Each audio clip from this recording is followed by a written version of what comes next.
no pleasure. I ain't here to make friends, big stepper. Ay, bad guy, Heath Ledger. Ready for wherever, I'll be front and center. Don't fly too close to the sun, your body chopped up by propellers. Came in arrogant, but left out in a stretcher. The comparison, y'all know y'all couldn't replicate it. Chilling in the desert, I'm good under pressure. Stick around, let me hold it down, look at what we found. This a marathon, not a sprint, let's go 100 miles. On the ground, we need to the clouds, never coming down. That's a crown on me, wear it proud, show 'em what we bout. Stick around, let me hold it down, look at what we found. Said this a marathon, not a sprint, let's go 100 miles. On the ground, we need to the clouds, never coming down. That's a crown on me, wear it proud. Up they was talking about all work, no pleasure. I ain't here to make friends, big stepper.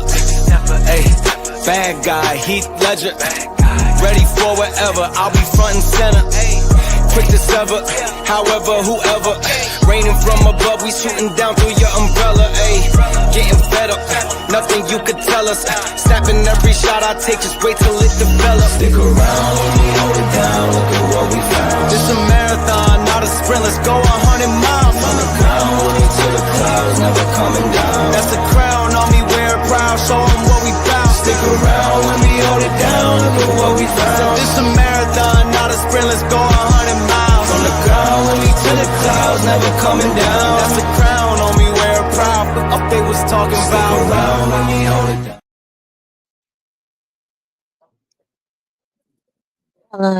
Hello everyone, how y'all doing? Get yourself out the camera, sir. What you mean? Like I'm here. I'm not even up in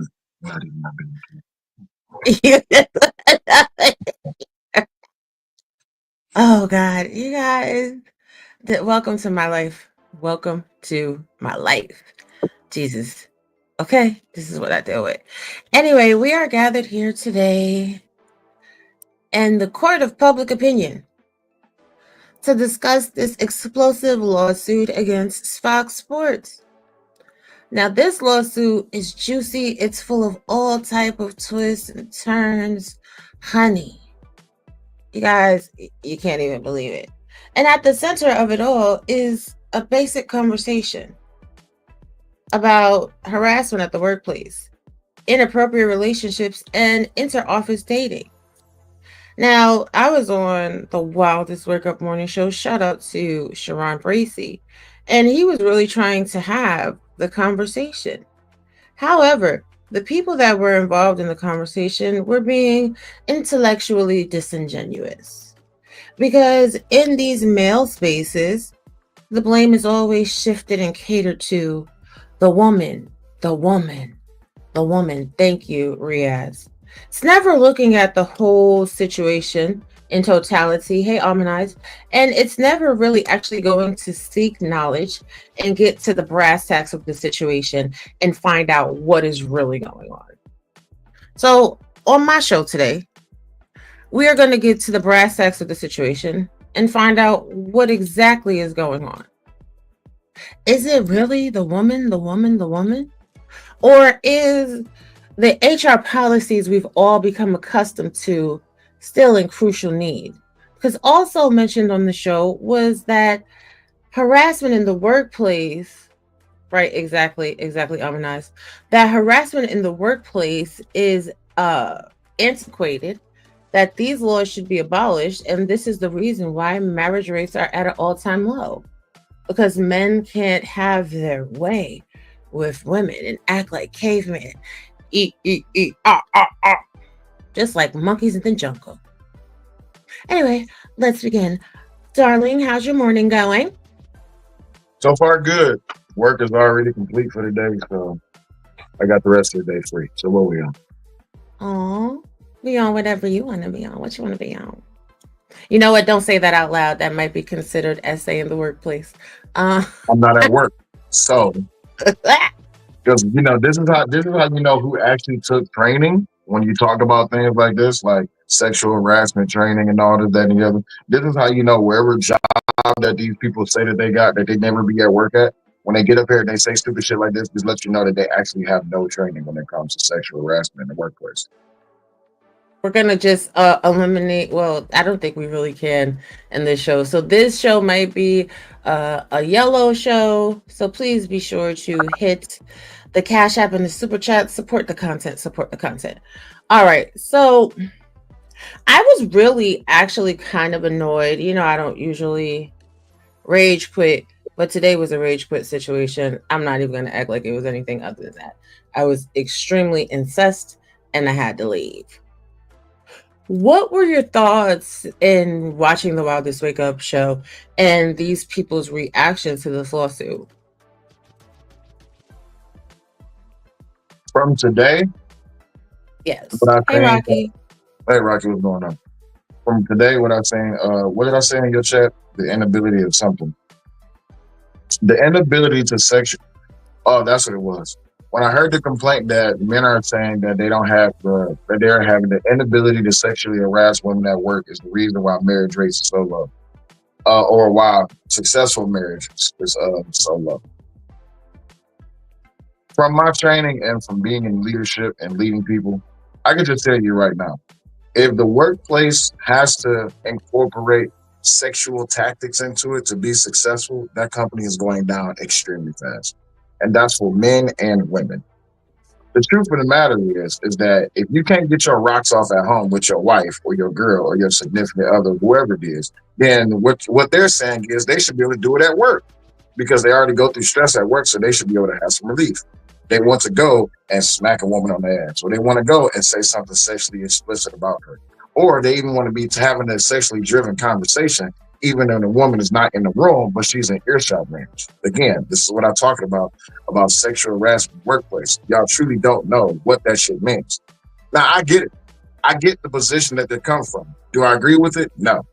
Because I myself have been down this training and have been down this road of dealing with sexual harassment in the workplace. But that has nothing to do with the relationships. You go to school to learn, you go to work to work. You don't go to school to get a boyfriend, and you don't go to work to fuck. It's just that simple. Precisely. But this is the thing. So they went into it and their reactions was simply because a hairstylist, Noushin Faraji, has prompted a lawsuit against Skip Bayless and Fox Sports. So they're like, oh, you know, they're looking at this through the vein of this is just a Me Too movement and the women are doing too much.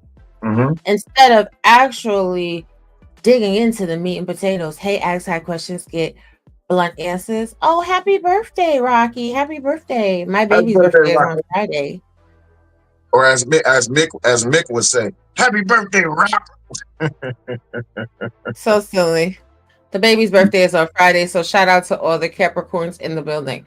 But we are going to first look at Stephen A. Smith and what he's had to say about the situation.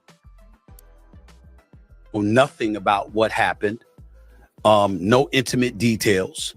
Certainly can't be irresponsible and not try to interfere with a legal matter, a lawsuit. But in the same breath, I didn't think it was a crime to point out that the person that I've known for 25 years, I've never seen somebody that would be capable of that, with that meaning that person that I was around for 25 years. The same applies to Skip Bayless. Now, I don't know what happened. I don't work at Fox. I worked at Fox from 2001 to 2003. I haven't been there. I haven't been in that building in over 20 years. I don't know any details or anything like that. And I'm not here to castigate Mr. Faraji or anybody else. I don't know Charlie Dixon that well, even though he used to work, at ESPN. I don't know Joy Taylor that well. Even though she and I have interacted with one another on several occasions throughout her career, and I find her to be a consummate professional, very good at what she does, very capable, very knowledgeable about the world of sports and what have you.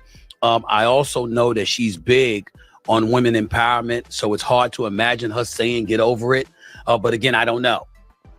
But we all know that when you see Stephen A. Smith with a subject like this and the name involves Skip Bayless, that's what you want to know about. And here's what I would tell you.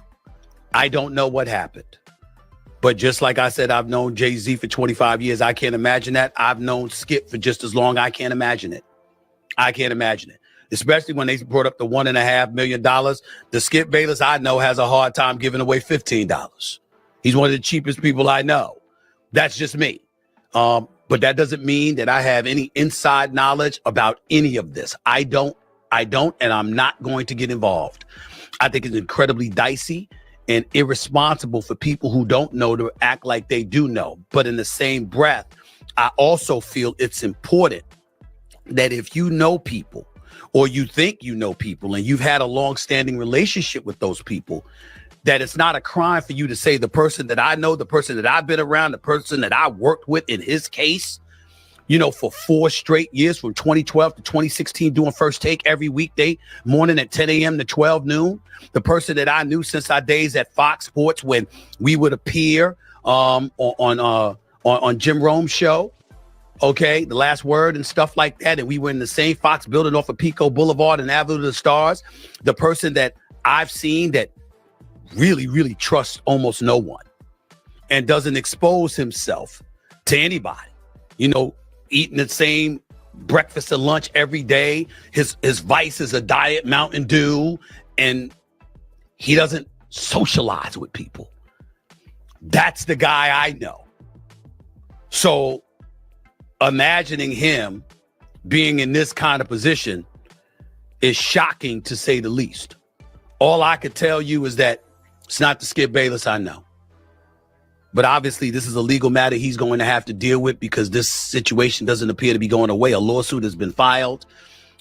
This person who's a hairstylist, the people that I've spoken to in the last 24 hours that have some knowledge about her says that she's the kind of person that she's meticulous with her details and she's going to chronicle things and that's how she operates. I don't know her. I don't know them. I know Skip. And I'm very, very heartbroken that he finds himself in this situation, being accused of these allegations. But I can't be over the airways being irresponsible and attaching truth or innocence, you know, or guilt to anything that I know nothing about. All I can say, and I don't think it's a crime to say, is just like I said with Jay-Z, the person that I know for 25 years, I've never seen anything like that from that person, anything close to that from that person. That's the same thing that I would tell you about Skip Bayless. That's all I can say. I have nothing else to add because I don't know what happened. I don't know what was said. I don't know whether something was misconstrued or anything like that.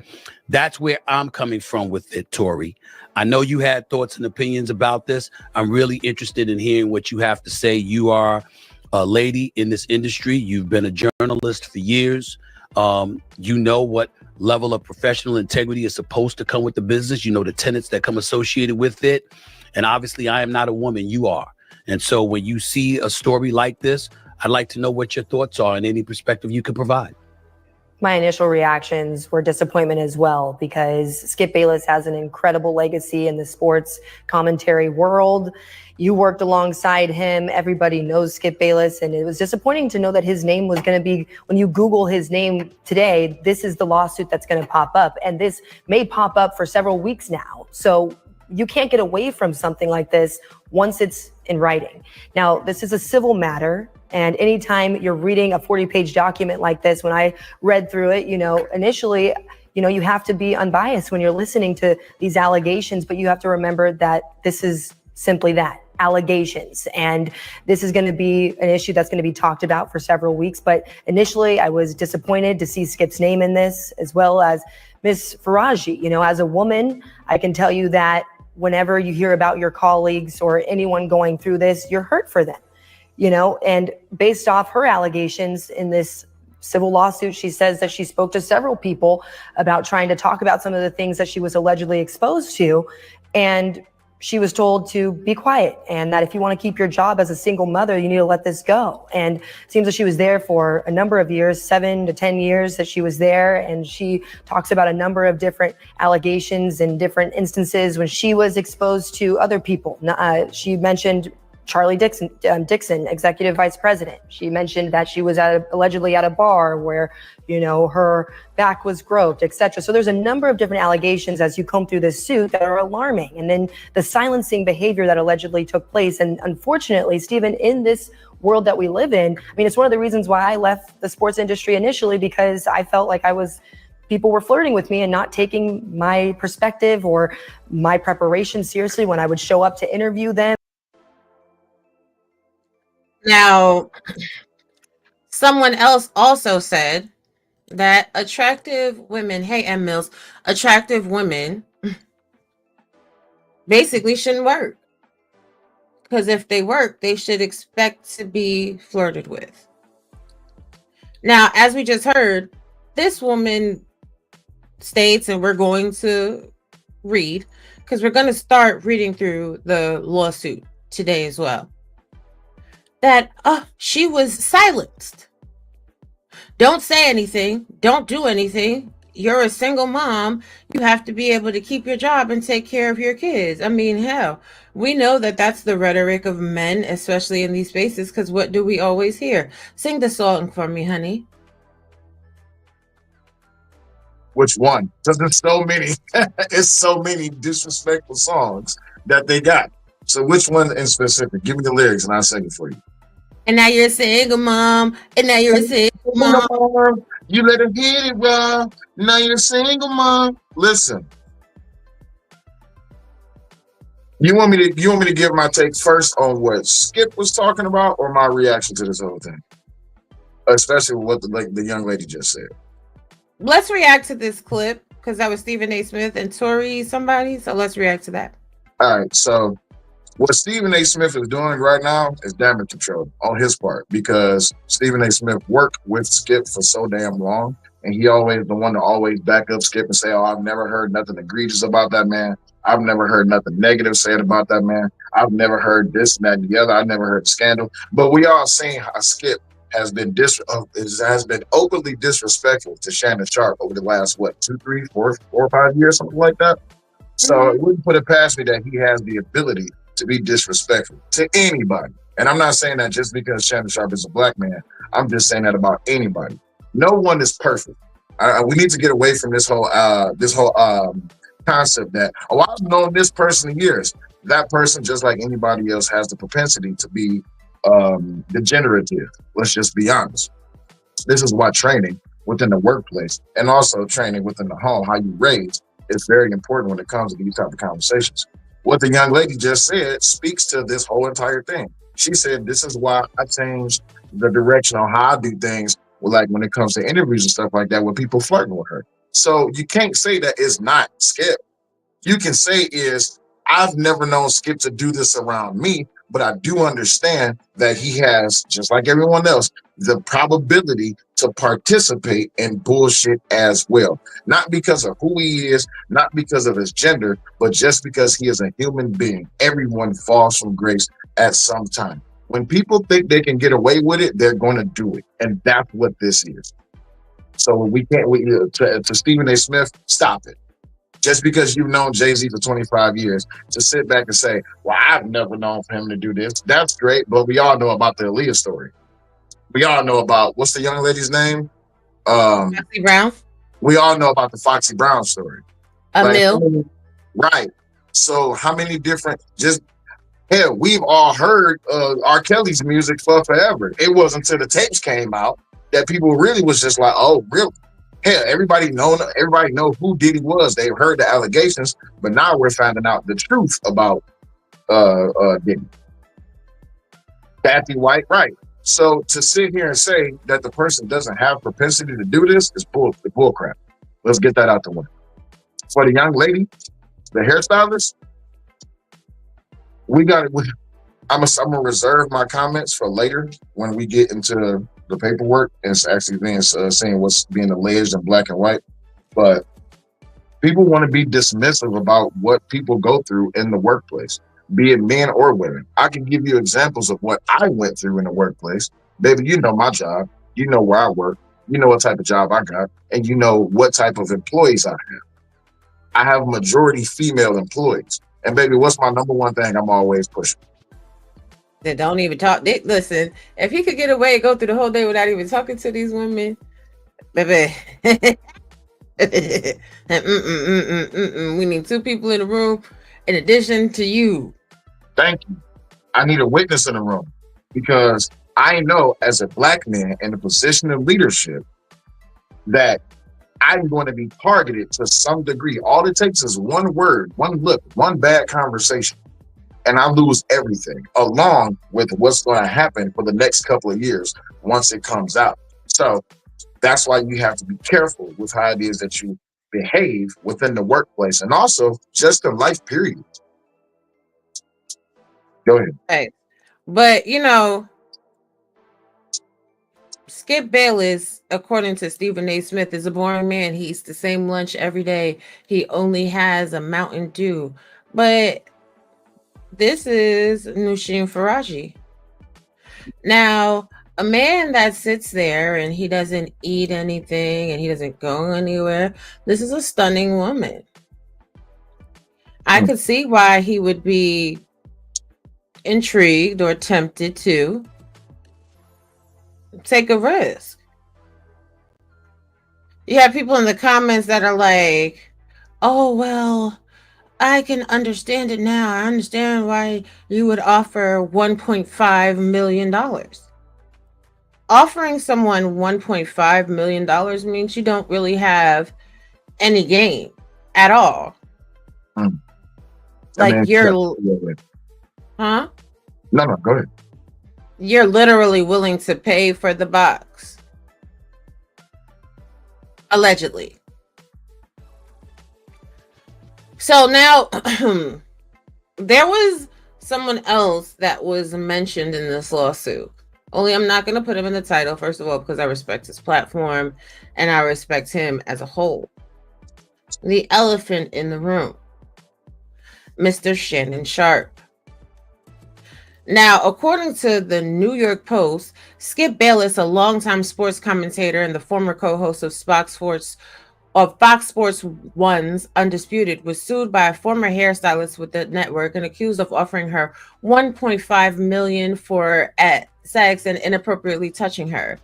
Noushin Faraji alleged that the 73-year-old Bayless, whose hair she cut after getting assigned to the Undisputed show, gave lingering hugs after each haircut, putting his body against her own, pressing against her breast, according to the lawsuit, which we are about to get into shortly. He then began to kiss her on her cheeks, the lawsuit continued.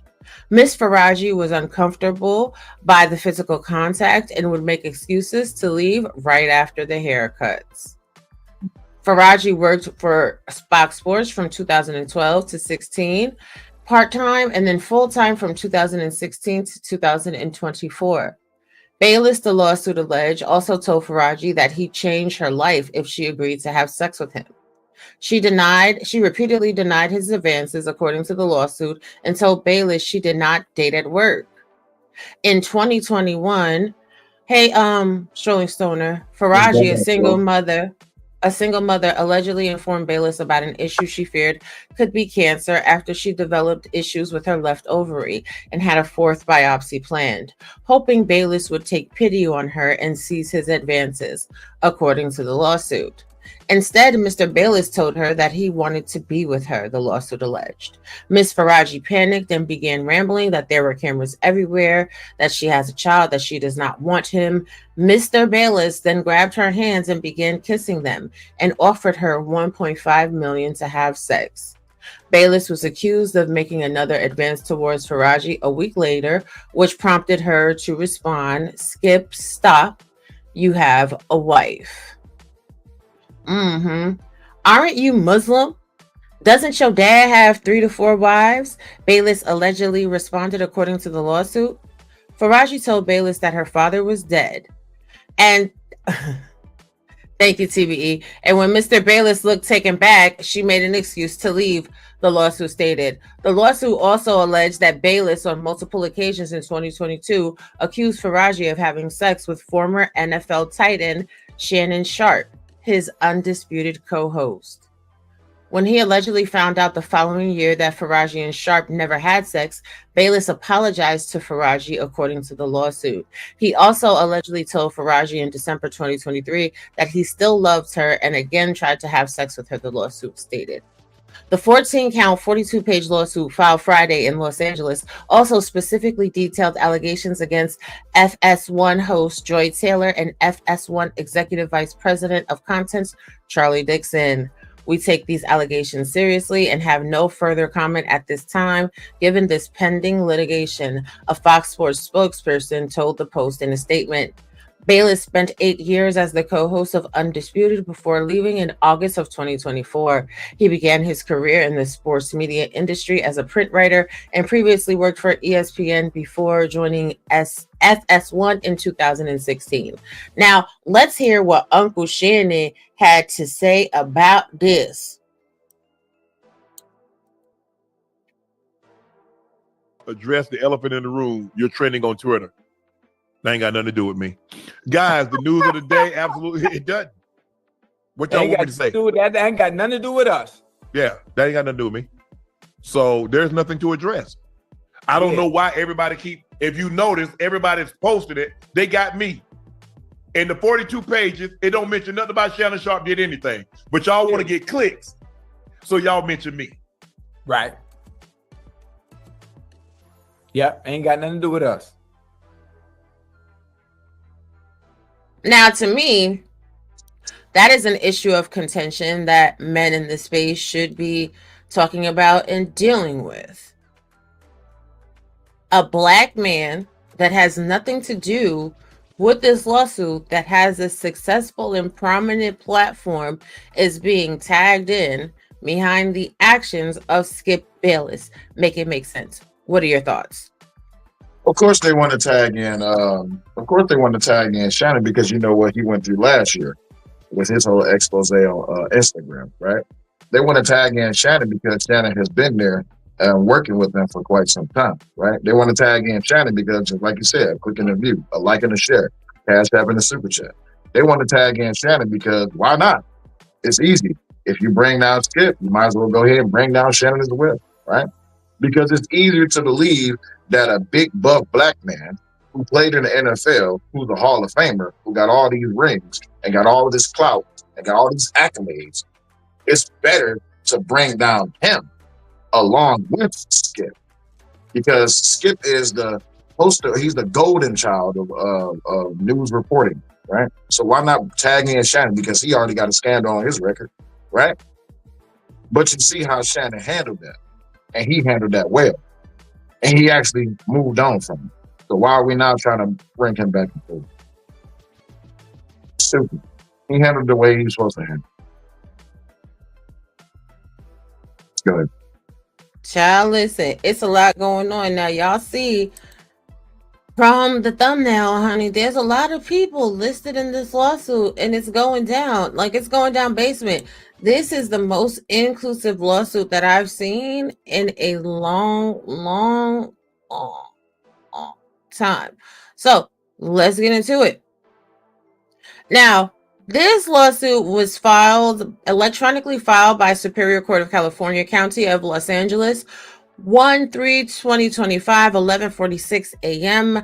David W. Slayton, Executive Officer, Clerk of Court, by G. Jordan, Deputy Clerk.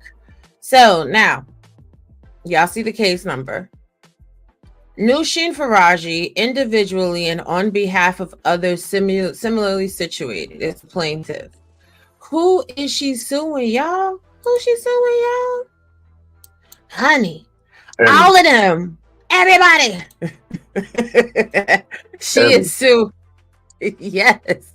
Hey, Lola, baby. She is suing Fox Corporation, a Delaware corporation, Fox Sports Holding, LLC, a Delaware limited liability company, Fox Sports 1, LLC, a Delaware limited liability company, Fox Sports 2, LLC, a Delaware limited liability company, Fox Sports Productions, LLC, a Delaware limited liability company, Charlie Dixon, an individual, Skip Bayless, an individual, Joy Taylor, an individual, and DOES 1-25 inclusive. Now, what are her complaints before we get into the meat of it all? Failure to pay minimum wages, failure to pay overtime, failure to reimburse business expenses, failure to pay all wages upon separation, failure to furnish accurate itemized wage statements, unfair, unlawful, or fraudulent business practices. This is against the corporation. Like, she's not playing no games. She's getting them all in one foul swoop. The individual complaints: sexual battery, hostile work environment, sex, gender, hostile work environment, race, national origin, hostile work environment, disability, failure to prevent harassment, negligent supervision, hiring and retention, retaliation, and wrongful termination. And she's demanding a jury trial. Bae? You know why she's demanding a jury trial? It's this word that begins with a D, ends with a Y. It sounds like overy. Oh, discovery. Yes, discovery. That is why she is demanding a jury trial, because she wants discovery, which is going to bring forth text messages, emails, phone calls, metadata, pictures, video cameras. Everybody's about to get involved. Now, what this does is this forces them to the table. You got two options. You can deny that the things that are said in this lawsuit is true, and you can come and play part in discovery, or you can take what's the young lady's name that got paid out by Diddy? The young lady, Cassie, is that her name? Yeah, Cassidy. Mm-hmm. You got options. Now, one or two things can happen. One, you can pay her out and look stupid, or two, you can go to court and prove your innocence. See, again, when you are an innocent person, your story isn't hard to explain and it's easily understood. When you're a guilty person, you have to come up with all these different tactics of why it is that this thing did not happen. But let's go over the details and see what's actually being said. And then I want y'all, the audience, to put yourself in their shoes. Would you fight this? Because this might cost you a pretty penny. You can settle out of court for a couple of million, or you can go to court and lose everything. This might be risky. Let's continue. Of course, comes now, blah, blah, blah, blah, blah, blah, which we just went over. Summary of actions. Let me make this bigger so that everybody can read. Ms. Faraji brings forth this action because for over a decade at Fox, she was forced to endure a misogynistic, racist, and ableist workplace where executives and talents were allowed to physically and verbally abuse workers with impunity. When Ms. Faraji and others came forward to report the wrongdoing, instead of addressing their concerns, Fox retaliated against them, while the perpetrators and those who protected them were inexplicitly promoted.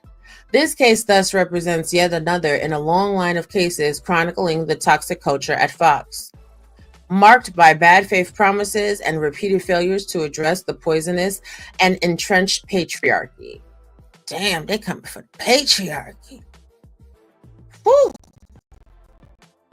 Ms. Faraji also brings forth an action on behalf of herself and Fox's current and former non-exempt hourly employees employed in California, class members. Damn, this is a class action lawsuit. Shit. Mm-hmm. Beginning 4 years prior to the filing of this complaint and ending on the date as determined by the court, the class period. Specifically during the class period, Fox had a consistent policy and or practice of failing to pay employees all minimum wages, failing to pay employees all overtime wages, failing to reimburse employees for business expenses, failing to pay all wages upon separation, and knowingly and intentionally failing to furnish accurate itemized wage statements. As a result of the above labor code violations, Fox committed unfair, unlawful, and fraudulent business practices in violations of California's unfair competition law. Talk about it. So, for those who have experience in HR and dealing with training when it comes to SA, this is how this breaks down. Failure to protect an employee or failure to respond to an employee's claimants when it comes to HR, you open yourself up for a lawsuit. What's being done here is she's making note and mention that she has been reporting this to HR and they've been doing nothing about it. They have not had her protection as an interest as an employee in the company. They're putting the interest of their, how can I call them? I don't want to call them top employee. But they're putting the protection of the talent, which would this case would be Skip Bayless, over the protection of a woman's safety. So now they're going to have to answer for it. And failure to do so, especially if they retaliate against her, further pushes the narrative that she is being wrongfully mistreated.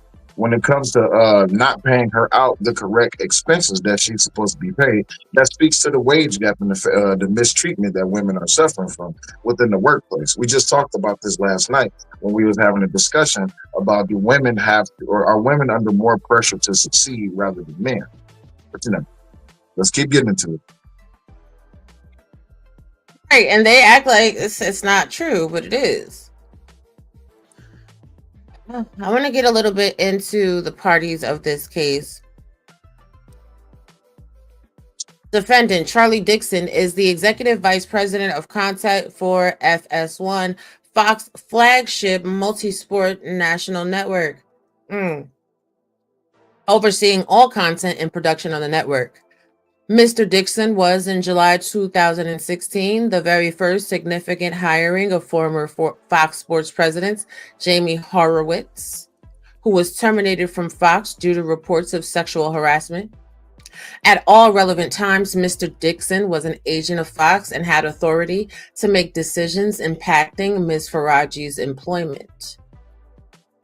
Upon information and belief, Mr. Dixon is a resident of the state of California.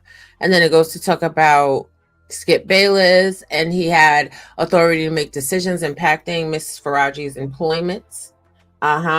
Joy Taylor. Now, Joy Taylor is all about women's empowerment. She's a girl's girl, right? According to what the pundits are saying. Defendant Joy Taylor is a media personality and television host for Fox. She co-hosts the show Speak on FS1. At all relevant times, Ms. Taylor was an agent of Fox and had authority to make decisions impacting Ms. Faraji's employment. Jesus. Mark Silverman. Jesus Christ, they're not playing no games. President of and COO of Fox Sports, and Eric Shanks, CEO and executive producer of Fox Sports, may become named defendants based upon discovery yet to be adduced in this action concerning their involvement with respect to Ms. Faraji's claims. So they may be listed as well. On information and belief, Mr. Silverman and Mr. Shanks approved, were made privy to, or should have been privy to, all significant employment decisions and personnel-related investigations related to misconduct and or harassments by Fox Sports executives and talent.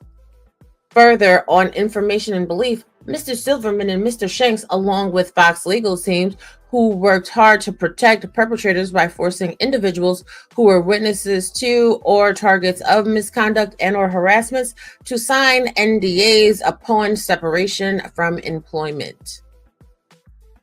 How are you going to make people sign an NDA?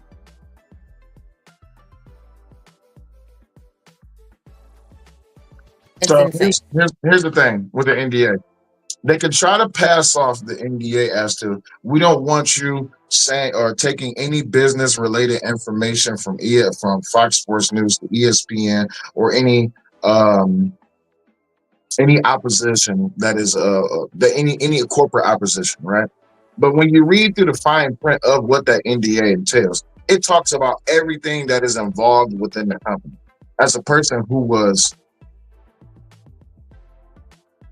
coerced to sign an NDA for the company that I work with, you can't talk about these things. It's specific details that you can speak about the company. You can't speak about specific details within the company.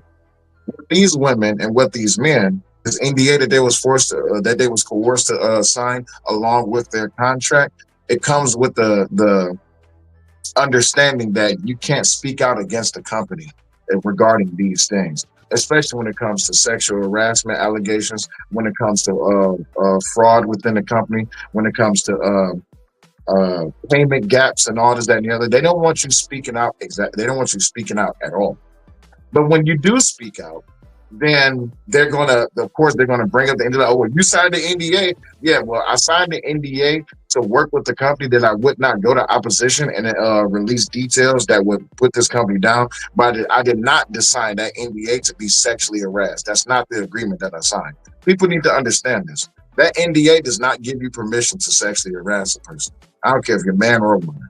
That's saying that I'm not going to reveal explicit details about the company when it comes to finances, when it comes to company growth, when it comes to oppositional perpetuity, all of those things. But let's continue. Yes, Les. I was pulling up something because I wanted to also look at Skip Bayless and like his wife. Because boy, oh boy.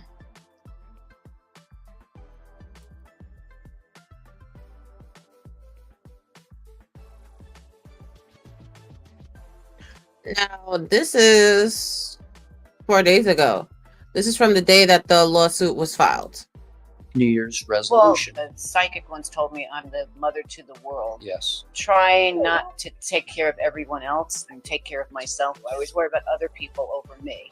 The other is to stop saying yes to things when I really don't want to do something. Yeah, that's a good one. And then the morning I'm like, oh God, why did I say yes? So to just think before I say yes. Is there such a thing as an unresolution? I think you just created it. I need an unresolution because you're always on me. You exercise too Well, you're much. obsessive. We haven't talked about this one, and I'm going to bare my soul on this one. Okay. I grew up in a weird neighborhood in Oklahoma City. It was this hybrid of poor and middle class. And they housed some families that would qualify as white trashy. To me, Right. I'm going to school with a lot of tough, delinquent type kids. I hung out with them. I Yeah. liked them, and I played sports with and against them. Right. They all had foul mouths, and so I grew up with the foulest mouth. I knew all the words when I was 5, 6, 7 years old. Even though I believe in God, I still use foul language too much. But the weird thing is, I never use it outside of our house. And I mostly only use it when we fight. I don't like myself for doing it. Every time it spills out of my mouth, I'm like, what am I doing? Because I'm better than this. So that's my promise to you, quote unquote. Okay. My vow Resolution. to you, my resolution to Okay. you is I'm not going to curse anymore. We've been together almost 20 years now. So well, we know that that's a lie. He's definitely going to curse. But this is Skip Bayless. I mean, for 73 years old, I can say he is well put together. And I can say that that probably gives him an air of arrogance that he can kind of, do whatever he wants, gets whatever that he wants. So go ahead, Bay. Yeah, Skip Bayless has always kept himself there. He sticks to the workout regimen and all of that good stuff. That doesn't change. Just because you look good for your age or you are fit and you well spoken and articulate and all this, that, and the other, that does not mean that you don't have the probability of being a predator. And that's true. As a matter of fact, we know that people who participate in those type of activities have higher probabilities of being predators because they feel like they on top. And they feel like just because they keep themselves up, they have the air amongst themselves to say, well, I can get away with this because I'm this man and I make this money, or I'm this woman and I make this money.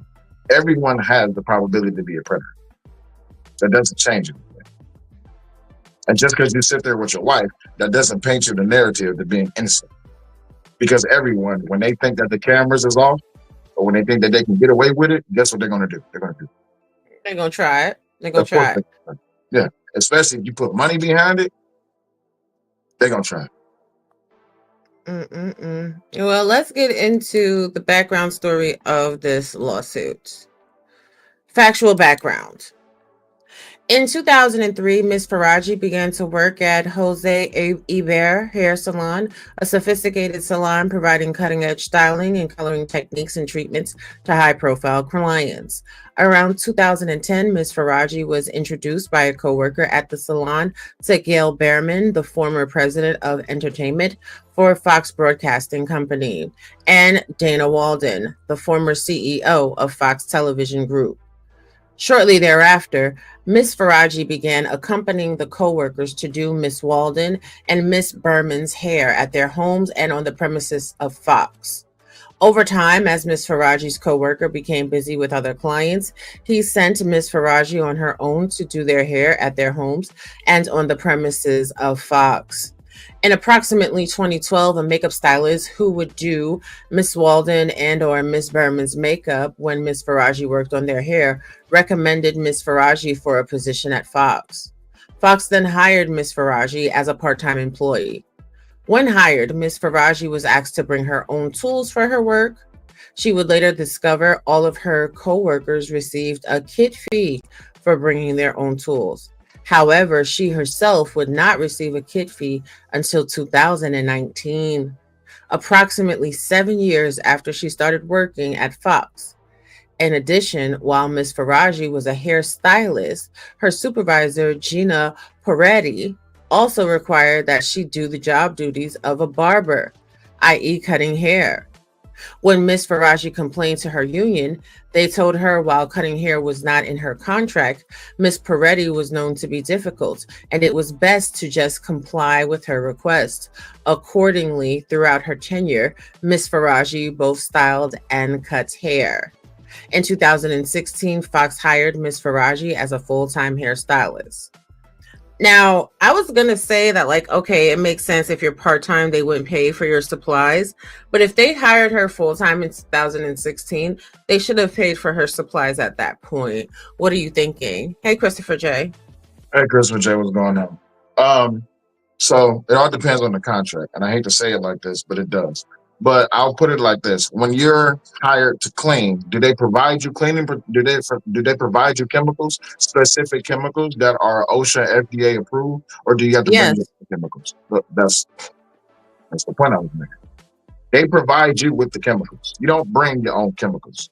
Like when I was working at the hospital, when I was working for environmental services at the hospital, they would tell you specifically, you have to use these specific chemicals, especially if you have to clean for C. diff or if you have to clean a room that has a person has been in and they have some type of disease where you have to clean behind that. You have to use specific chemicals. You can't just use bleach and that just killed anything. It's other chemicals that you have to use. So as a barber, I can understand why they would say you have to bring your own tools. Or if that client has specific tools that they want you to use, then they would assign you or task you with that equipment for you to use. I find it funny that everyone else was provided with equipment except for her. So now we're talking about discrimination within the workplace. You see how this unfolds? Exactly, which is giving more credence to her lawsuit. Oh. Mm-hmm. But give me one moment. Go ahead, take your time.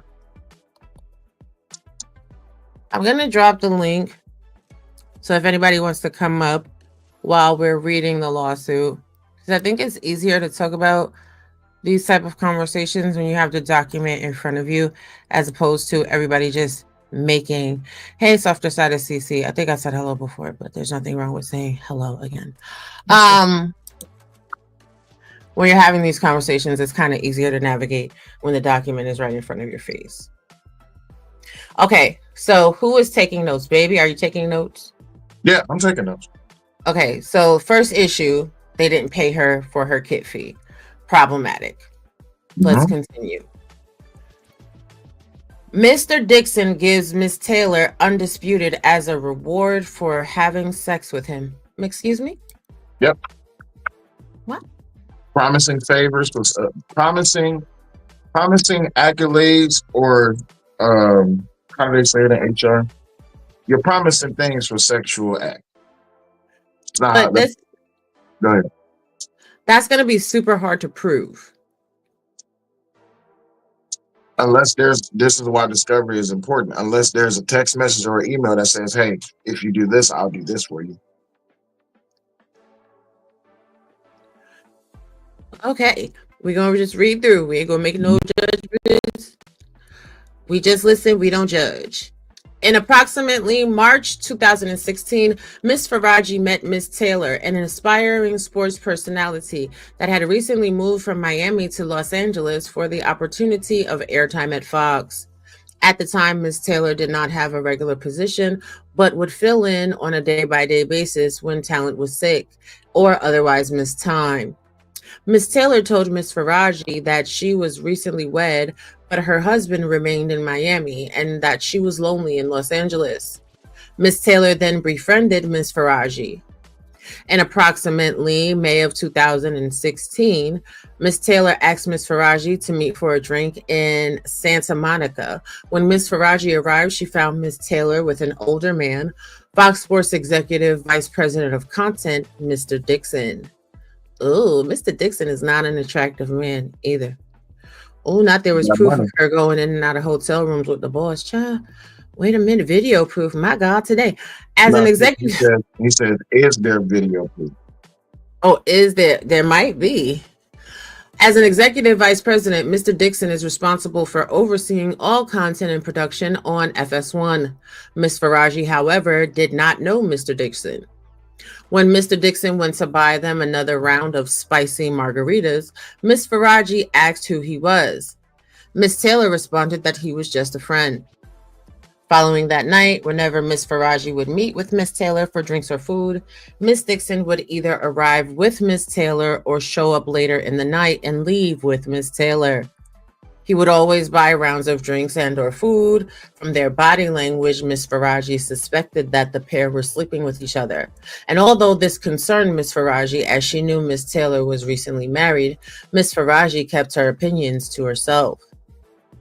In approximately June 2016, while at work, Miss Faraji noticed Mr. Dixon in the elevator. Surprised by the coincidence, Miss Faraji found Miss Taylor and told her excitedly, "The guy who always buys our drink was in the elevator." Miss Taylor quickly silenced Miss Faraji, explaining who he was. Miss Faraji became alarmed and warned Miss Taylor that such a relationship was unsafe. Miss Taylor told her not to worry about it. Miss Faraji continued to be friends with Miss Taylor, but tried to distance herself as she considered the situation dangerous as well as morally wrong, as Miss Taylor and Mr. Dixon were both married. Now, when we're talking about her saying, "Oh, well, just be quiet about it," Stephen A. Smith, she wasn't telling Miss Faraji to be quiet about her business. She was telling Miss Faraji to keep it quiet about the relationship that she had going on with Mr. Dixon. Mm-hmm. Women empowerment or not, heck yeah, she told that lady to shut up. Listen, I'm flat backing it allegedly to the top. Mind your business. I'm gonna do what I want to do. You ain't my mama. Right. This ain't your business. This is my vagina, not yours. So this is why reading the lawsuit before giving the commentary in totality or in full is the best perspective. Because a lot of people are out here just talking out the side of their neck, out the side of their neck, and they don't know what they're talking about. But let's continue. In approximately in July 2016, word spread amongst Fox employees about a new show that was going to be a big deal. Where we at? I'm sorry. And as it would star Mr. Bayless and Shannon Sharp. It was known that Fox was looking for a woman with significant TV experience to also star. Therefore, it came as a surprise when Fox announced that Miss Taylor, who was a bartender and radio host in Miami with very little TV experience, would be the moderator of the new show, a sports debate program, Skip and Shannon, Undisputed. Mr. Bayless later disclosed to Miss Faraji that he did not want Miss Taylor on the show, but Mr. Dixon was adamant that Miss Taylor should star. I wonder why that was. All them dinners and drinks? I wonder why that was. Was it just dinners and drinks? I'm just saying. Bless it. I'm just saying. even in hold on, because even in HR and sensitivity training, when we're talking about things like this, it says explicitly, do not participate with fraternization outside of work with employees with the promise of a position based on favors. Those favors don't have to be sexual in nature. It can be, baby, I'll give you an example. I'm your boss. I say, hey, after you clock out, meet me at Louis. We going for dinner. You like, It's kind of weird. Okay. Now we're at dinner, and you take it as an opportunity to talk about your career, what growth you're trying to have within the company, what you're trying to do within the company, and how it would be great if you can show your skills within the company. I'm like, all right, that's something to consider. And then we go on 3 more after work dinner dates. And then magically out of nowhere, I'm vying for you within the company to get promotion over someone who has more skills and more background than you do. You know what that's called? What's it called? It's called favoritism, which is discrimination. You see how this works? But this is why you must read and understand and comprehend. Well, everybody swears they do. No, they're just going off their hormones, which lies within either their sacs or their ovaries. Okay. This is why you must remove emotion from the whole entire thing and understand exactly what's going on. Go ahead. Well, I mean, apparently you don't have to, because everybody's just so creative. I'm not nothing. I'm really not. Okay. At first, Mr. Dixon arranged a dinner between Mr. Bayless and Miss Taylor, where she arrived in provocative clothing and acted in a provocative manner. Seemed like she was confident. She said, I'm going to give you something to talk about. Ow. When that did not change Mr. Bayless' opinion of Miss Taylor, Mr. Dixon asked him to approve of her as a favor to him. Reluctantly, Mr. Bayless agreed to do so as a favor to his friend. Around 2016, Miss Faraji attended a dinner with Miss Taylor and her husband, and Mr. Dixon and his wife. During the dinner, sis, what was you doing? That's bold. That's a bold move. I don't think I would have been able to do it. During the dinner, Mrs. Taylor's husband became suspicious that Miss Taylor and Mr. Dixon were having a sexual relationship. Soon after the dinner, Miss Taylor's husband found evidence of the inappropriate relationship and divorced Miss Taylor. What was the evidence that he found? Text messages, emails. What was the evidence that he found? Because now, through discovery, we now have to talk to Miss Taylor's ex, right? And pull up the divorce and the divorce decree.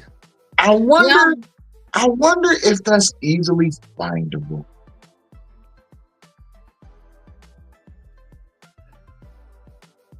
Notes, make notes. Chat. Why y'all let us getting into legal documents? Y'all know we love this shit. Okay. In approximately September 2016, Undisputed started. Miss Taylor requested Miss Faraji to do her hair. In approximately November 2016, after not allowing anyone to touch his hair, Mr. Bayless also requested Miss Faraji to do his hair. Mr. Dixon gropes Miss Faraji after putting her on Undisputed.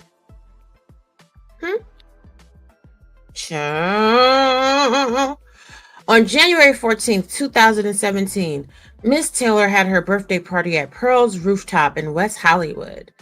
Miss Faraji and other Fox employees who were invited attended, as it was part of their job duties to appease talent, and a birthday party is an important event. As usual, Mr. Dixon was heavily drinking, buying drinks for everyone on a Fox credit card. Ooh, financial receipts. Damn. And blustering that everything purchased. I'm sorry, go ahead. Using company assets for a lunch, for a dinner party? Yes. I've known people who've gotten fired for that. It looks like he's about to be one of them. Anyway, blustering that everything purchased was on Fox Times. So you literally included your employer in this inappropriate behavior. So when men are saying that sexual harassment, well, let when men are saying that sexual harassment laws should be abolished, imagine, if you will, that you are the owner of a multi-million-dollar corporation.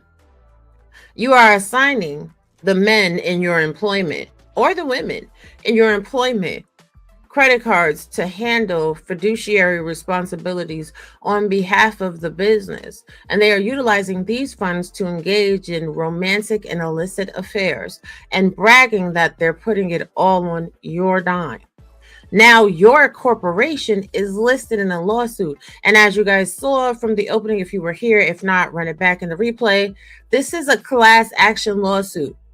Yep. This lawsuit is a hydra. It is a multi-headed attack. She is not just coming after Skip Bayless, Joy Taylor, and Charles Dixon. She's also coming after Fox Corporation in its entirety, in its business entities, for violations of labor code. Labor code violations get to be a really nasty thing, and they're very easily provable in a court of law. Especially if those finances was used to procure sex or sexual favors as far as company advancement on a company's dime. So now the company put this credit card in this person's hand with the company's money on it. And now this person is using this company to fund their sexual appetite off the company's dollar. Oh, this is going to be disgustingly delicious. Right. And I'm just going to say this because I can. For all of you low-level eunuchs that keep espousing the woman,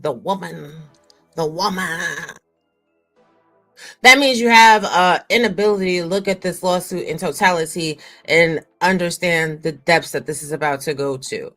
Of course, the most salacious aspect of this lawsuit is going to give it traction and trajectory as far as the court of public opinion. But what is the meat and potatoes that is actually going to be a thorn in the side of Fox is the labor code violations.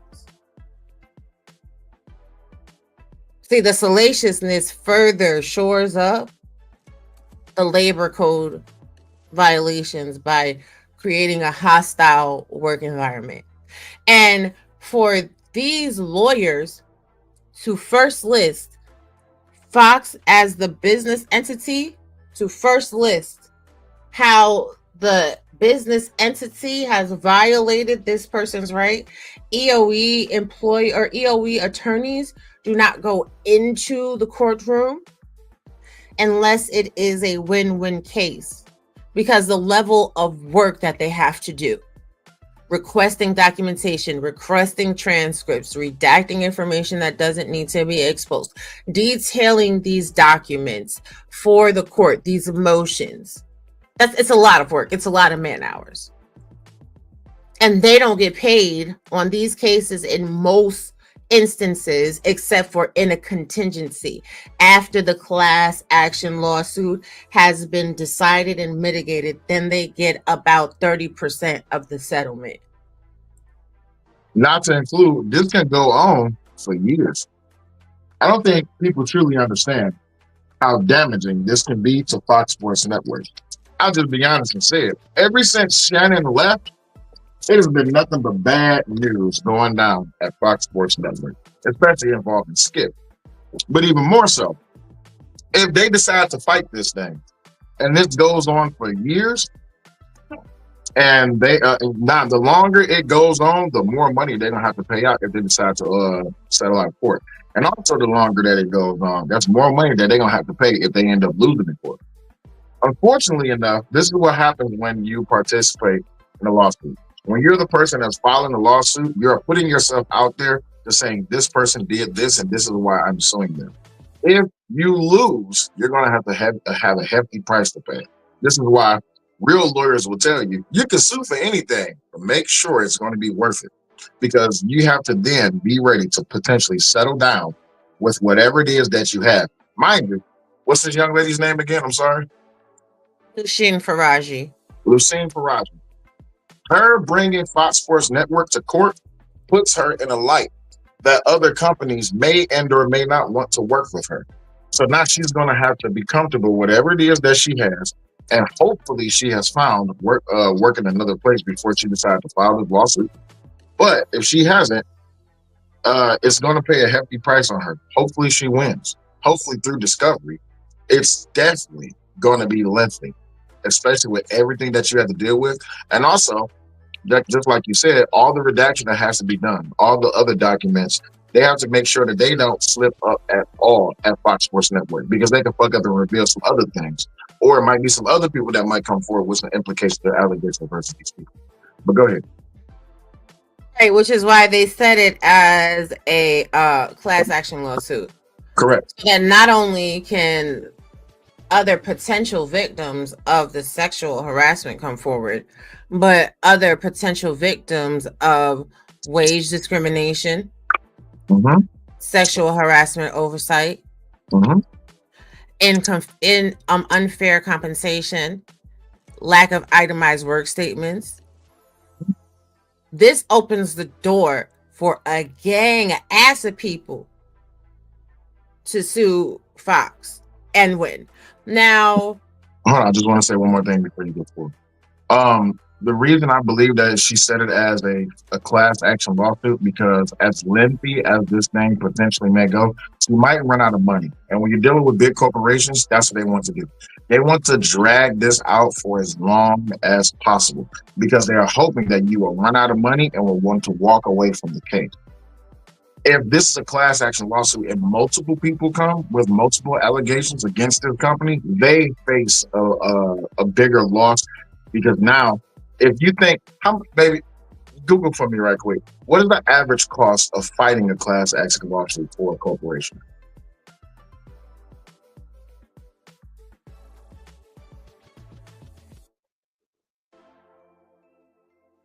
Christopher Day says, if there's no evidence proving the hairstylist claims, Fox Sports should be fine. However, since y'all brought up reputation, it would be best if Fox settle out of court and keep this moving. You're absolutely correct. this is the thing. So, overall class action defense costs are up to $364 billion.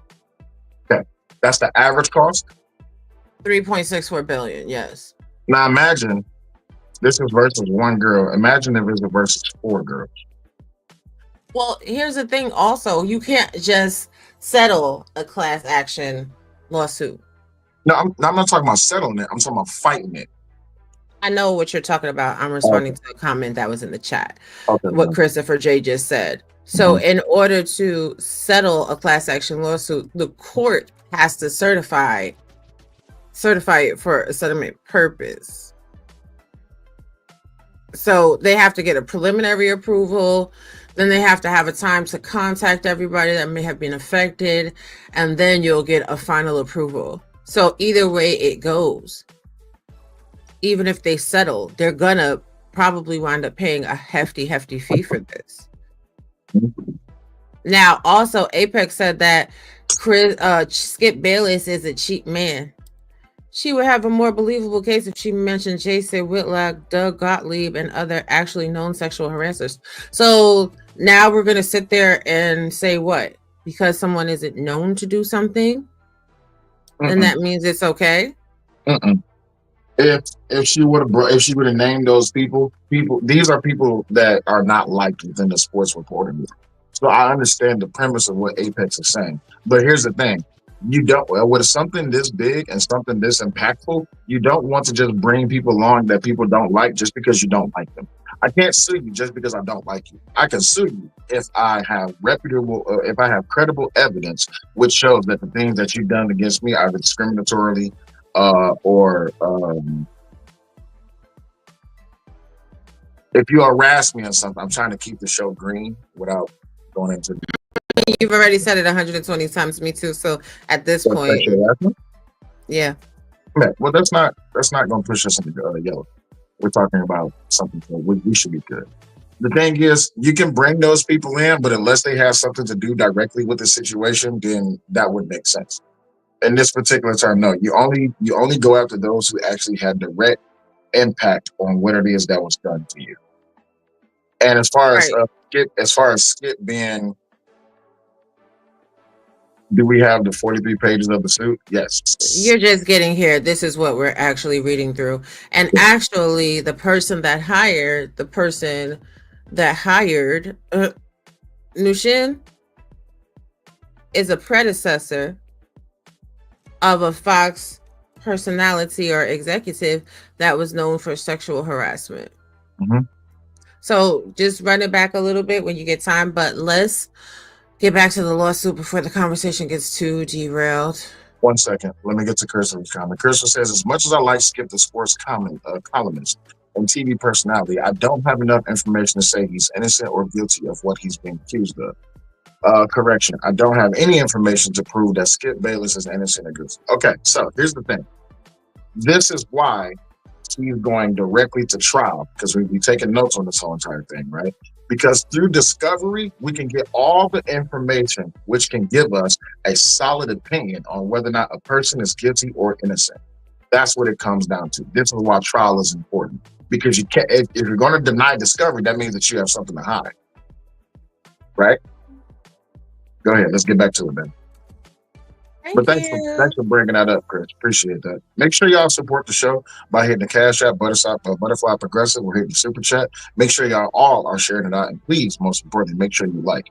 Let's make sure that every live stream we click on, not just ours, but any other live stream that we watch for 2025, just make sure we drop in and just drop a like. It doesn't cost you nothing at all. It takes literally like 0.5 seconds. Just hit the like as you come in.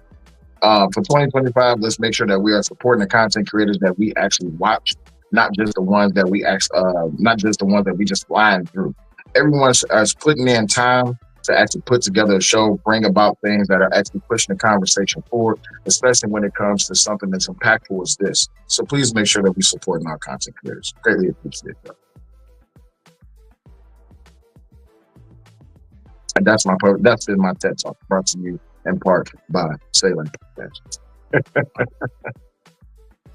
Punch you in the face. Mm-hmm. Let's show some love for the love that we have gotten on the show so far. I want to shout out to TBE Trucking. You done deleted my thing. Money, money, money, money. Money, money, money, money. Come on, money until wait for me. Pocket up full enough money. Grab time money for just a fall for me. Like big love on the love money. If it's not time money, your girl want me. Every girl want hear the word I say. Money, money, money, money. Money, money, money, money, money. Come on, money until wait for me. Pocket up full enough money. Me want live hype too. Me want drive big Benz, ride bike too. Me want pop champagne, wash car too. Pan the hill, me want the big house too. Me no born bad mind, no get me wrong. And the red eye, me have a ambition. Every youth dream. Okay, now let's get back to it. Y'all know Sel love to talk, honey. He love to talk. Oh, I could be quiet, but actually I can't, because just like Apex said right here, Sel moving different since his line's got the number one. Actually, you can. To the Super Bowl we go. To the Super Bowl we go. We coming. We coming. Minnesota, y'all put up a good fight, but you got your ass whooped. And for the rest of the division, just let you know right now, playoff is ours. Super Bowl is ours. Nah, let's not get too far off into sports talk. We'll deal with that on another day. Right now, we're dealing with this. Go ahead, talk about your sports talk. Go ahead. Well, I ain't got no. I ain't got to do too much talking. Lions doing the talking. They whooping that ass. Okay. So with that being said, let's get back to how these degenerative people are trying to take advantage of women and then trying to cover it up. Okay, so then we finished it. We done. We focus now. All right. Paragraph 28. As Miss Faraji was standing near the bar facing the crowd, Mr. Dixon approached her. He asked the bartender for a drink and then placed his arm on Miss Faraji's lower back. He asked how she was doing, if she was having fun, and if she wanted a tequila shot. Miss Faraji felt very uncomfortable by his unsolicited touching and responded, "No, thank you." Mr. Dixon then moved his hand lower and started rubbing her body and grabbing her buttocks. What? Nasty Nick. Miss Faraji was mortified but quickly thought to fake an incoming call to escape from the situation. Now she had to create a phone call, honey, just to get on away. Child. That's nasty. How many people that have you worked with that have just walked up to people and started grabbing on their body and their booty cheeks? Nobody. I mean, you know why? Because people would get their head knocked off for doing something like that. No. Because from the conversation that was had this morning, clearly this is normal behavior and should be acceptable. So I'm just confused. So I go back to my previous statement. If the complaints are that men are suffering from the inability to sexually harass women in the workplace to relieve stress because of things that they might be going through at home or because they don't have a relationship, then what we're saying is that men should be able to work and just literally shove their hand up inside a woman just to say, well, you know, I'm going through a lot. What? So then what we're saying is that it's equally viable for a woman to just come in and just grab your junk and start shaking it and say, this makes me feel better. It relieves stress at work. Okay. But, you know, Terry Crews was assaulted by, you know, let's go. You're petty for that. Oh, okay. Dan was out here with big crocodile tears. Terry Crews was assaulted. Okay. All right, let's go. Wait, there it is. That's not normal behavior. I mean, I thought it wasn't, but the way these men were talking, I thought maybe because I was a woman, I just didn't know no better. Paragraph 29. Miss Faraji did not know who to turn to, but as she knew Miss Taylor was sleeping with Mr. Dixon, she turned to her. Surprisingly, she did. But that's because she had a little relationship. Surprisingly, Miss Taylor responded to get over it and explained that she herself only had her job because of Mr. Dixon and that Miss Faraji only had her job because Miss Taylor requested her. She warned that Mr. Dixon could take both away. Miss Faraji was terrified and then turned to her coworker, Anonymous, to discuss the situation. Anonymous responded that Mr. Dixon was disgusting, that the entire situation was sick, but that it wasn't shocking given Fox's culture, and that Miss Faraji should remain quiet if she wanted to keep her job. As a single mother who needed the job to support her son, Miss Faraji had no choice but to remain silent. I don't agree that she didn't have any choice but to remain silent. I mean, you're accustomed to a certain salary, then you're accustomed to a certain salary. But I do believe that that is an absolute choice. What do you think? Yeah, it's definitely a choice. Remaining silent does what? Remaining silent only promotes for the behavior to continue and also evolve. So remaining silent does nothing. For a woman to tell another woman that's crippling her own, that's minimizing her own experience and also promoting degenerative behavior within the workplace.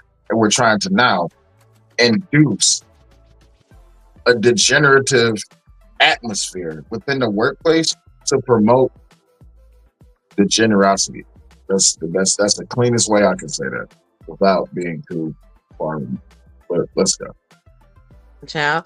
7 years later in 2023, Miss Peretti told Miss Faraji that she did not like her or anything about Undisputed. Dang. Miss Peretti expanded that she already scheduled someone for hair on Undisputed when Mr. Dixon called her and told her that she must put Miss Faraji on Undisputed full. In order to protect their identity and prevent retaliation, we refer to several different individuals anonymously in this complaint, defining the individuals as anonymous in each case. Okay. Full time.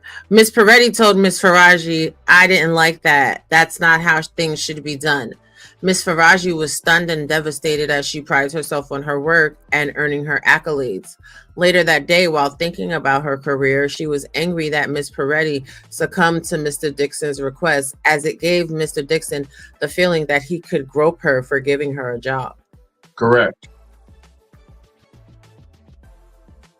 Unchecked behavior will continue to grow. Child. Mr. Dixon gets rid of female talent member for refusing to have sex with him. Several years into Ms. Faraji's tenure at Fox, a female talent member, Anonymous, hired Ms. Faraji to do her hair at her house for an award show. Anonymous asked that Ms. Faraji meet her for lunch first. There, Anonymous told Ms. Faraji that she would no longer be with Fox, as Mr. Dixon told her that she would need to have sex with him if she wanted to renew her contract, but she had refused. See, there's the choice. You can refuse. Correct. Anonymous. No. Anonymous further conveyed that Mr. Dixon was doing this to other women talent. She should warn Miss Taylor to be careful. And a talk show host had recently reported Mr. Dixon.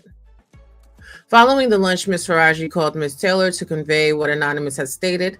Miss Taylor responded that no one gives a F about Anonymous or the talk show host who had reported Mr. Dixon. Miss Faraji later observed that Miss Taylor's remark appeared accurate, as no actions were taken to address the concerns raised. If it was not already apparent, it became even more clear that Fox enabled high-ranking individuals to abuse their authority, exerting undue control over female talent and employees. Fear permeated the workplace as stories of mistreatment circulated. As one example, Mr. Dixon deliberately assigned a female talent member who had been harassed and reported it to a show set up to fail. When the show inevitably failed, due to his sabotage, he used its failure as justification to terminate her employment. Dang.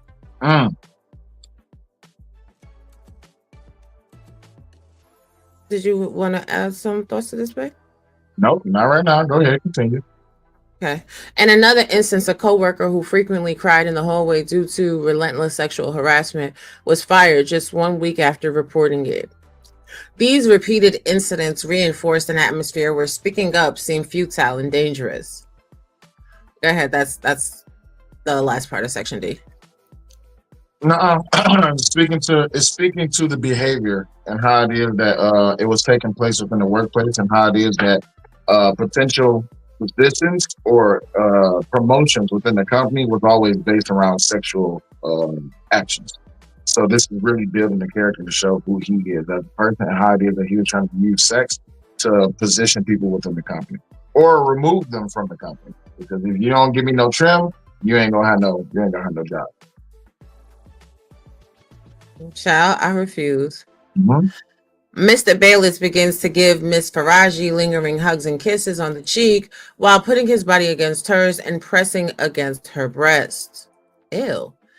After the reporting by the talk show host fell on deaf ears, Mr. Bayless began requesting, that Miss Faraji give him a haircut once a week in the makeup room. No sex in the champagne room, Mr. Bayless. Mm-hmm. Miss Faraji did as she was told, as Miss Peretti required Miss Faraji to give haircuts to talent. Initially, during the haircuts, Mr. Bayless would discuss his life, his work at Fox, and other innocuous matters. However, soon after the weekly haircut started, Mr. Bayless began finding excuses to touch Miss Faraji. See? Get a little touchy.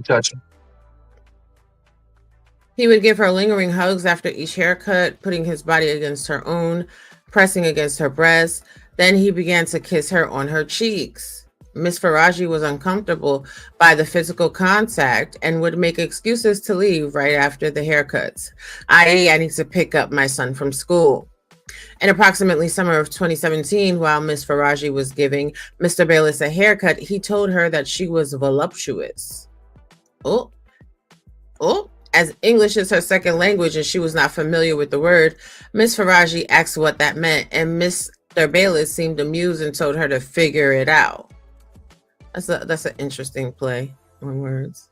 Mm-hmm. Miss Faraji later asked a coworker what the word meant and was mortified.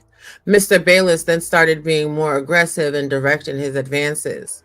Miss Faraji continuously declined, stating that she did not date at work and she is a single mom and needed her job. Pause. Calling someone voluptuous at work, is that sexual harassment or no? I would say so. Depending on the position. 1 second, baby. So let's continue. Miss Faraji was terrified and then turned to her coworker to discuss the situation. The two decided that because Mr. Bayless was a powerful man and Fox protected powerful men, i.e. Mr. Dixon's actions were openly known but ignored, it would only be to her detriment to report the issue. The two decided that Miss Faraji needed to be kind towards Mr. Bayless or risk her job. As a single mother who relied on her job to support her sons, Miss Faraji felt that she had no choice. Miss Faraji has her hours cut after going on medical leave. So they was forcing her, they was pretty much punishing her for not participating in their sexual advances. And they was punishing her for not giving in to their attempted gratification. Yes. You know how easily this is to prove in court? So what day or time or place did this take place on? Okay, cool. And then through discovery, we're going to go in and we're going to look and see if her hours changed after that. And if her hours changed, why did her hours change? Because now you have to give credence as to why her hours changed. And if her hours didn't change, like if everybody's hours didn't change, like her hours changed, you have a discrepancy. I'm sorry, I'm giving y'all legal jargon. My bad. Go ahead, babe. You are a whole mess. I'm not even playing this game with you.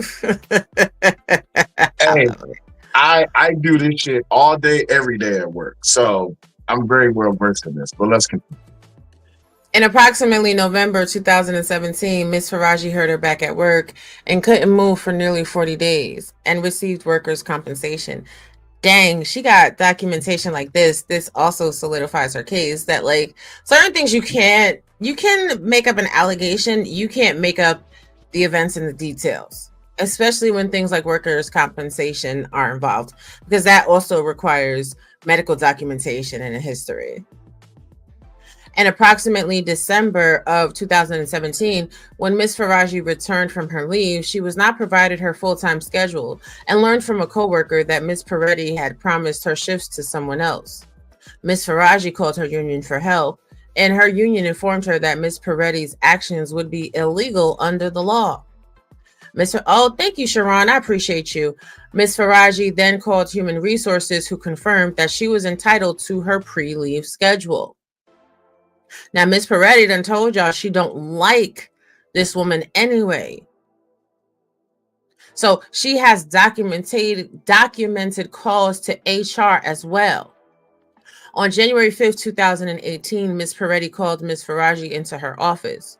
When Miss Faraji arrived, an individual from Human Resources was present, and Miss Peretti was falsely explaining that Miss Faraji did not want her full-time schedule. Ma'am? Miss Faraji grew upset and explained that she did want her full-time schedule, and further explained that Miss Peretti had been treating her poorly for years. Miss Faraji then had multiple meetings with Human Resources where she explained that Miss Peretti yelled at her, made fun of her, and bullied her, i.e. Miss Peretti told Miss Faraji that she did not like her and could fire her at any time.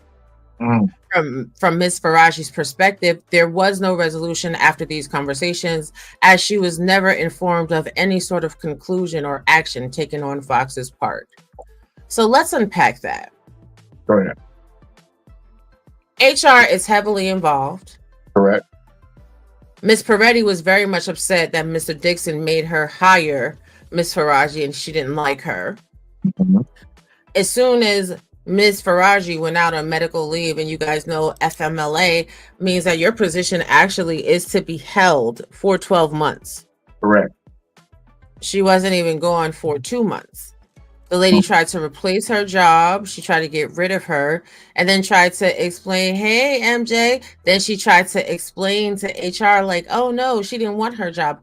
Who doesn't want to go back to work full time, especially after they've had an accident? For those of you that have never received workman's compensation only gives you about 60 to 66% of your income. I recommend everybody that is an independent contractor or anybody that works for an employee that has workman's compensation benefits to go ahead and sign up for AFLEC, because AFLEC will cover the distance and help you with medical expenses as well. Go ahead, darling. Well, the thing is, so it's on record that she took FMLA, right? So with her taking FMLA, well, first let me ask that. It's on record that she took FMLA, right? I believe so, because she went to HR. Okay, so if she went to AR, I appreciate Sharon sending everybody over. Appreciate y'all. Make sure y'all got the like. Yes, thank you, Sharon. And make sure y'all share it out.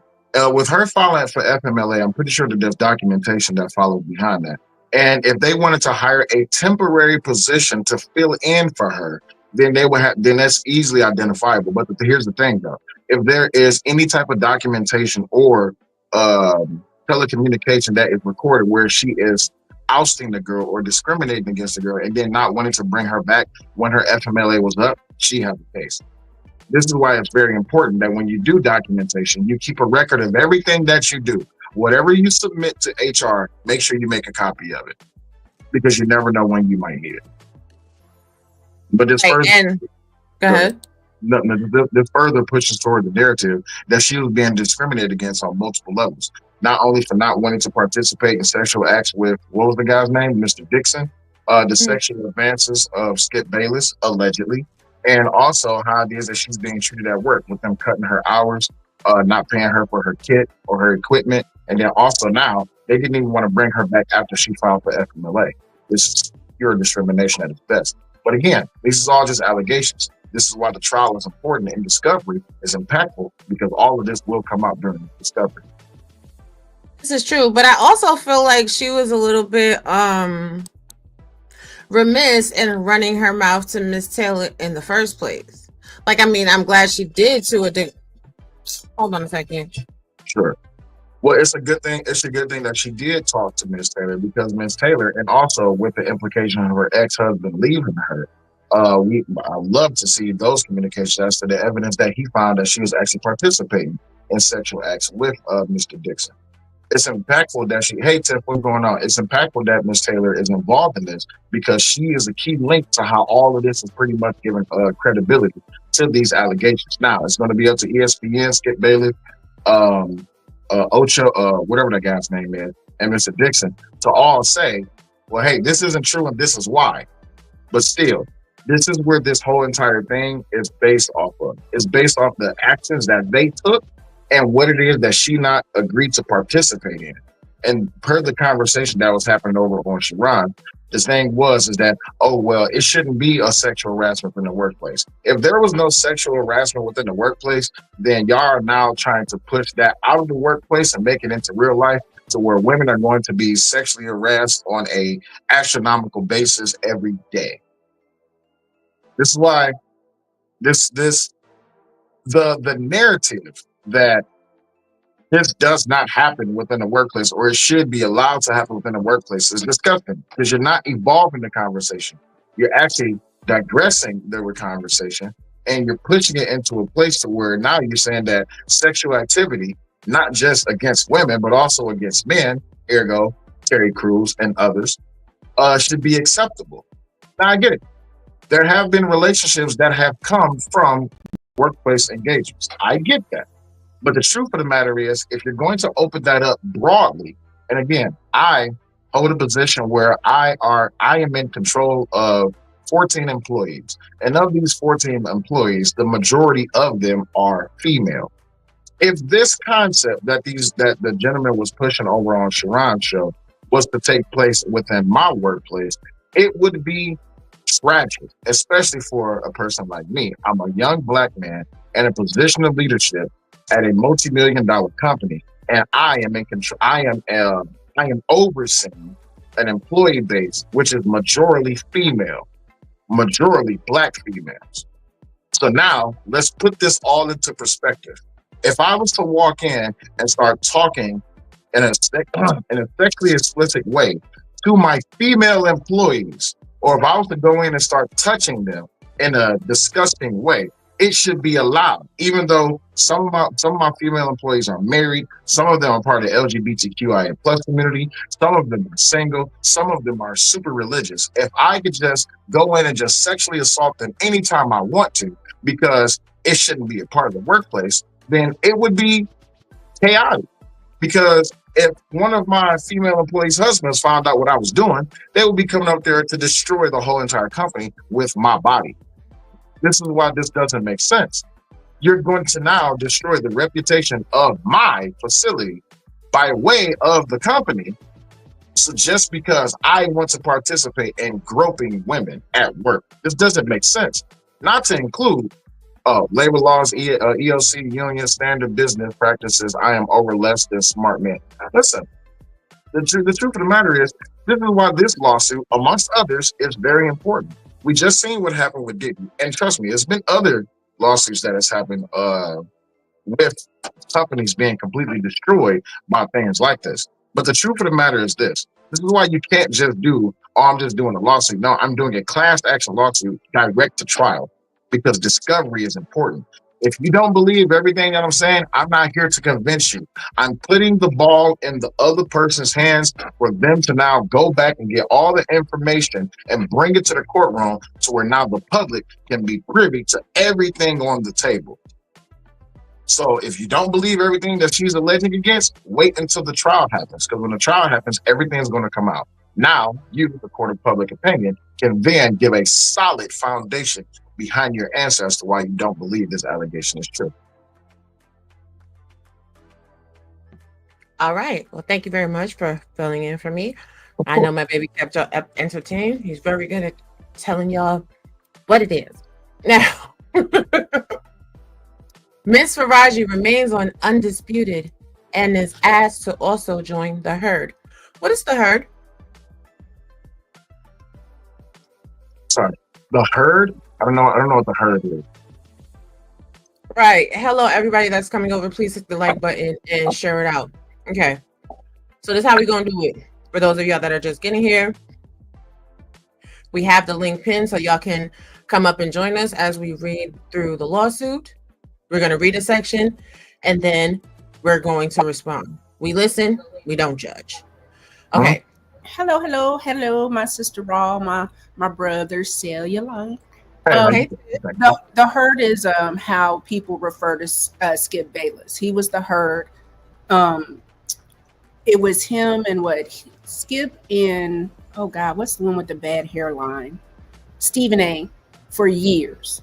And Stephen A. had his people, but Skip Bayless was known as quote unquote the herd. And then because he was considered to be fashionable, they also referred to him as Drip Bayless, because he had that drip and shoes and blah blah blah blah. Because I'm not a cellular, cover your ears when I say this. That black men love to see when white folks can do anything attached with the culture. We love to absolve them and bring them into the picnic and be like, oh, he just like us. That's it. Callan Coward with the herd. It was a sports show. This mess, I don't find it shocking.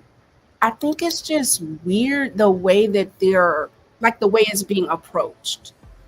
It's odd to me. And this to me is almost like the Trump, blacks for Trump, black men for Trump, where you are associating a behavior with rich white men that are wealthy, and you are a poor black, and you ain't gonna never understand what it feels like to be able to offer somebody $1.5 million for a little bit of coochie, because to him that was like $20. This man has money, he has resource, he has access. So he tried it one way, that didn't work. Oh, okay, well I can't come at you this way. Let me throw some money at the coochie. And she's like, yeah, no, I'm good. No, thank you. To me, what I have seen is men want to acquire wealth, not to create legacies, but to be able to behave badly. You want to be able to be degenerative, but to say like, oh, well, I have the money to allow me to behave badly, but also I got that money. So, hey, everybody just shut the fuck up, because take this $1 million and to see men's on the YouTubes talking about ain't nobody gonna pay no. Sir, stop it, please. You don't know you wouldn't know what it feels like to have $1,000 in a bank, let alone the capacity to give someone $1.5 million. Like, stop it. I mean, let's be honest, right? These people dissembled and had a meltdown because someone gave me $12,000 and didn't get any coochie. So of course, $1.5 million is astronomical to them. Not only that, you have to understand just how far.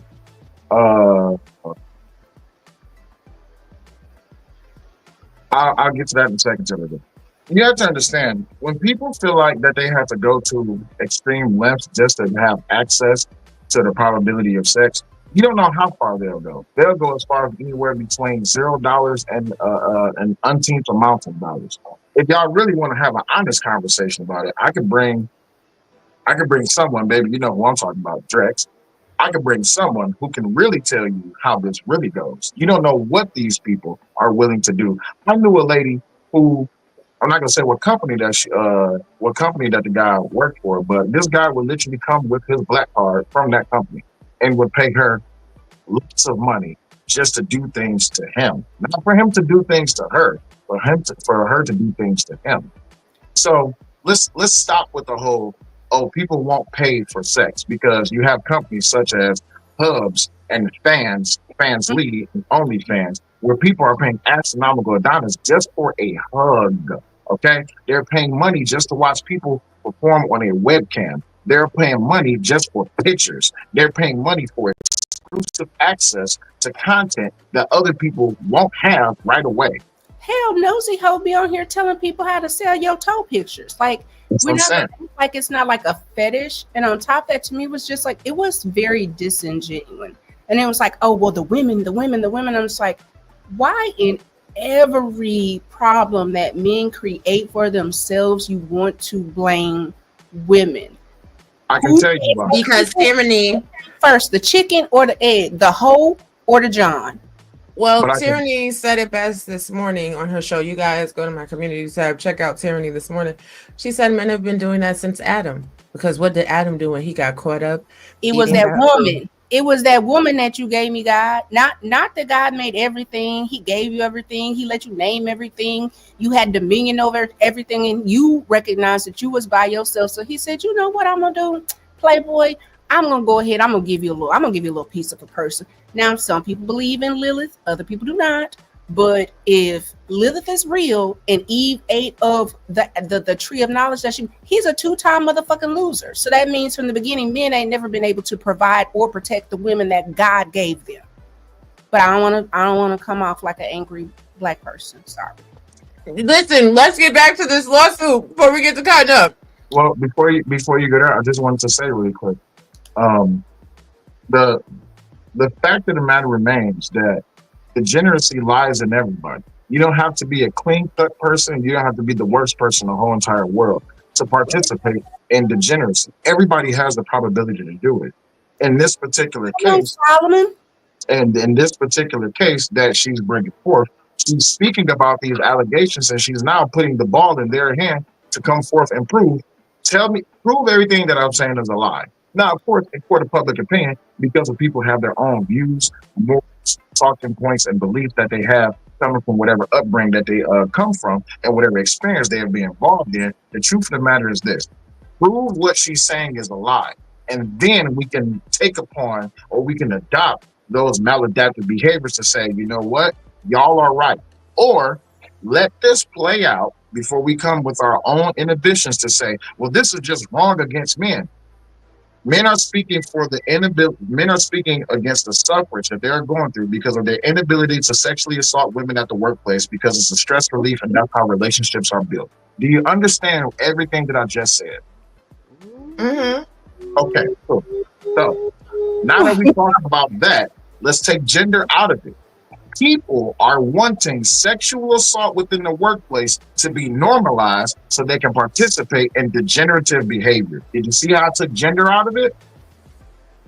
Okay, so for those guys that are saying that they want this, let's say you're trying your best to be a faithful husband, but you're getting sexually assaulted at work. And if you don't participate in giving up that peen to move up in the company, you now have to take that conversation to your wife.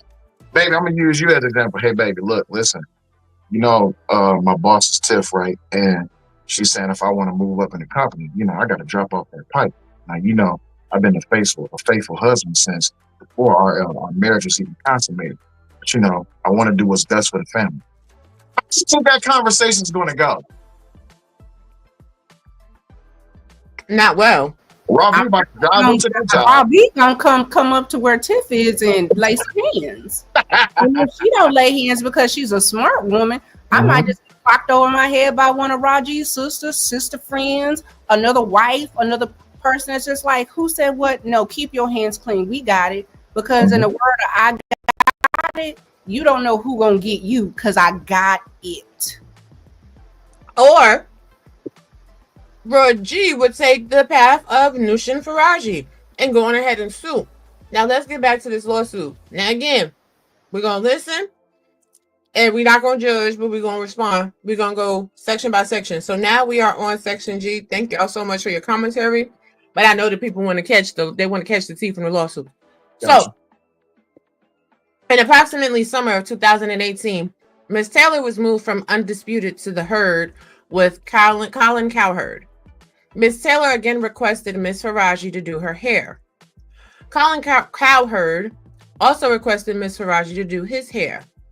Thus, every day, Ms. Faraji would do Mr. Bayless's hair for Undisputed, and then would do Ms. Taylor and Mr. Cowherd's hair for the herd.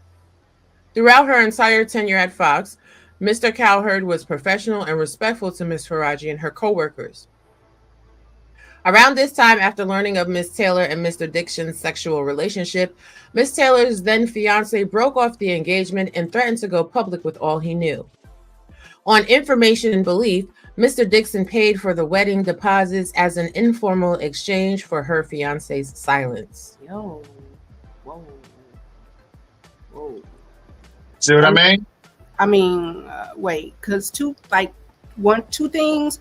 One, Raji, if you pull it up, like, neither one of them got hair, so I'm trying to see what she was styling because it's either thin or a comb over. So, girl, what? But to pay for he paid for her wedding stuff? Yeah. Yes, and these are things that, like, you can verify with bank statements. Yep. Forensic accounting is a major, major field. So all my young butterflies in the chat, if y'all are looking for, career directions, forensics is where you want to be. That's where the big money come in at, especially for something like this. And let me just make sure I got this correctly. Wasn't it alleged that the company card was used to pay for these things? No. Yes. No. Okay. Wait. Whoa. The corporate card that you got to. Yes. Hey, Jabba says, just start calling their bluffs. Would these men feel some kind of way if I got the top, unintended, # Team BT over them because I gave the male boss some great oral presentations? Out of order. But the thing is, if this was, and this can be easily provable, if the company card was used to pay for this wedding, then they have to say, okay, when did you get married? Okay, that's when you got married? Cool. Let's go back. Marriage is planning you to go anywhere between 6 months to a year. Let's look at the finances. Oh, okay. So why is the company card at ESPN, at Fox being used to pay for David's bridal? What does David's bridal have to do with sports? Not a damn thing. She better not have been to David's bridal with this kind of access. What does a wedding planner? Why are y'all paying for a wedding planner? Why are y'all paying for a photographer at a wedding? What's this catering service what is this catering company? What type of work? Do you see how many people about to get involved in this trial? So This catering company. We're talking about Raw G's Catering. Hey, Raw G, on the date of, let's just throw out a date. Let's say January the 18th, 2018. What were you paid in the amount of $3,767.66? What were you paid for? What was the services you provided? Miss Taylor's floral arrangements for her wedding. Okay, and where did this money come from? Mr. Dixon. Now, this is the thing, though. Being in all honesty and transparency, for this particular expenditure, we don't know if he used a corporate card or if he used his personal account. Now, if he used a corporate card, it can be explained away that they were just doing some help for the talent of the network. However, that would also have to be appropriately documented when they tried to. But what they said, you know how they do like little clips and stuff, and they're just like, oh, we want to show our stylist got married. We helped them with the wedding. Here's some clips of the happy couple. So it's a way that it can be explained. And it's a way where it really could have been in a very innocent, you're a hairstylist. We have this money. There's a way for us to allocate funds. So this is what we did to kind of take care of a person that's taking care of us. But let me offer you a little bit of discourse. Well, not discourse, pushback. If there's documentation saying, hey, if y'all don't go public with this, I'll pay for this. Now that if she has it, then that's what do you call it? That's the what is it, the shooting gun or the nail in the coffin.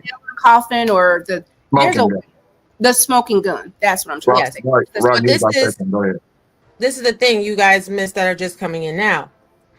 Miss Taylor has a divorce on record because her husband that she had in Miami before she came to, where did Tiff go? She probably dropped. She'll come back. She dropped. Oh, she come back. Miss Taylor was married to a man in Miami, and when he found out that she was in Los Angeles having an extramarital affair, hold on, let me make sure Tiff's up here so you could hear. You good, sis? Yeah. Wait. Whoa. So I don't like this. All right. So listen. I'm gonna catch you up real quick. So Mr. Dixon is the cause for Miss Taylor's first divorce from the husband that she left in Miami to pursue her sportscasting career.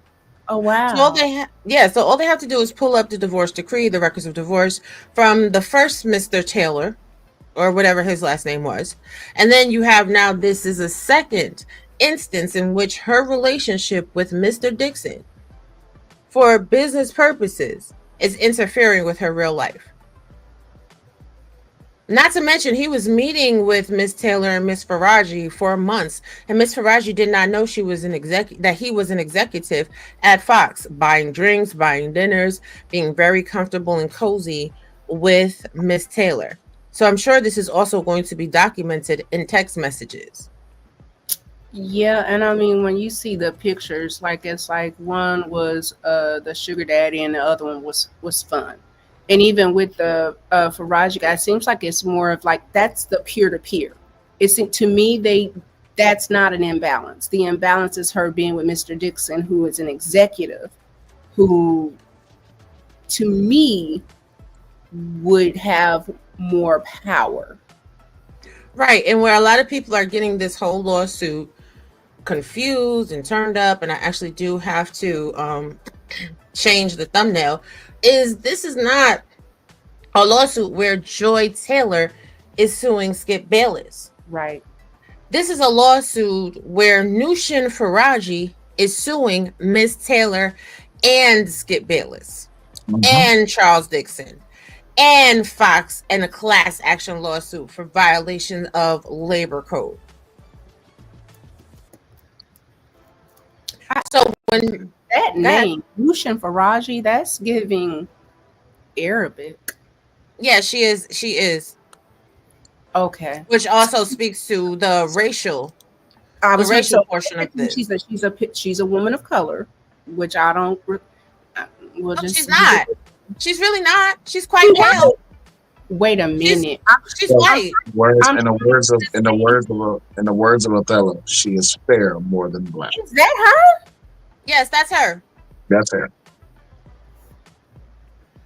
I'm confusion. Yes, this is the white woman, while the men in the space are saying the women, the women, the women. I wonder what their position is going to be when they fully understand that this lawsuit is this white woman suing the white man and the company for violating her rights. She looks like a Latina, but we know that Latina is not a race, that's a culture. So by proxy, that's a Caucasian woman. Let's But continue. the women. Let's continue. The women. Part H. Mr. Diaz racially and sexually harasses Miss Faraji. On May 10, 2019, Bobby Diaz, the individual who puts the microphone on talent, mocked Miss Faraji for her pronunciation of English words and sexualized the way she was eating fruit. Miss Faraji did not respond. She just kept her eyes glued on the monitor, playing Undisputed. Miss Peretti was present and did not do anything. She's Persian. Facts. On information and belief, Mr. Diaz openly gropes, harasses, and is inappropriate with women at Fox. On information and belief, Mr. Diaz has not been fired, reportedly due to his role in supplying cocaine to numerous Fox employees and talent, even after an incident. What? No. Whoa. Supplying what? Cocaine. I wonder if there's any drug tests on record. Oh my God. Okay. On information and belief, Mr. Diaz has not been fired, reportedly due to his role in supplying cocaine to numerous Fox employees and talent, even after an incident where he removed his pants live on camera. On information and belief, in December of 2024, after Ms. Faraji sent notice of this impending lawsuit to Fox, Mr. Diaz made a mockery of his discussions with human resources regarding his interaction with Ms. Faraji.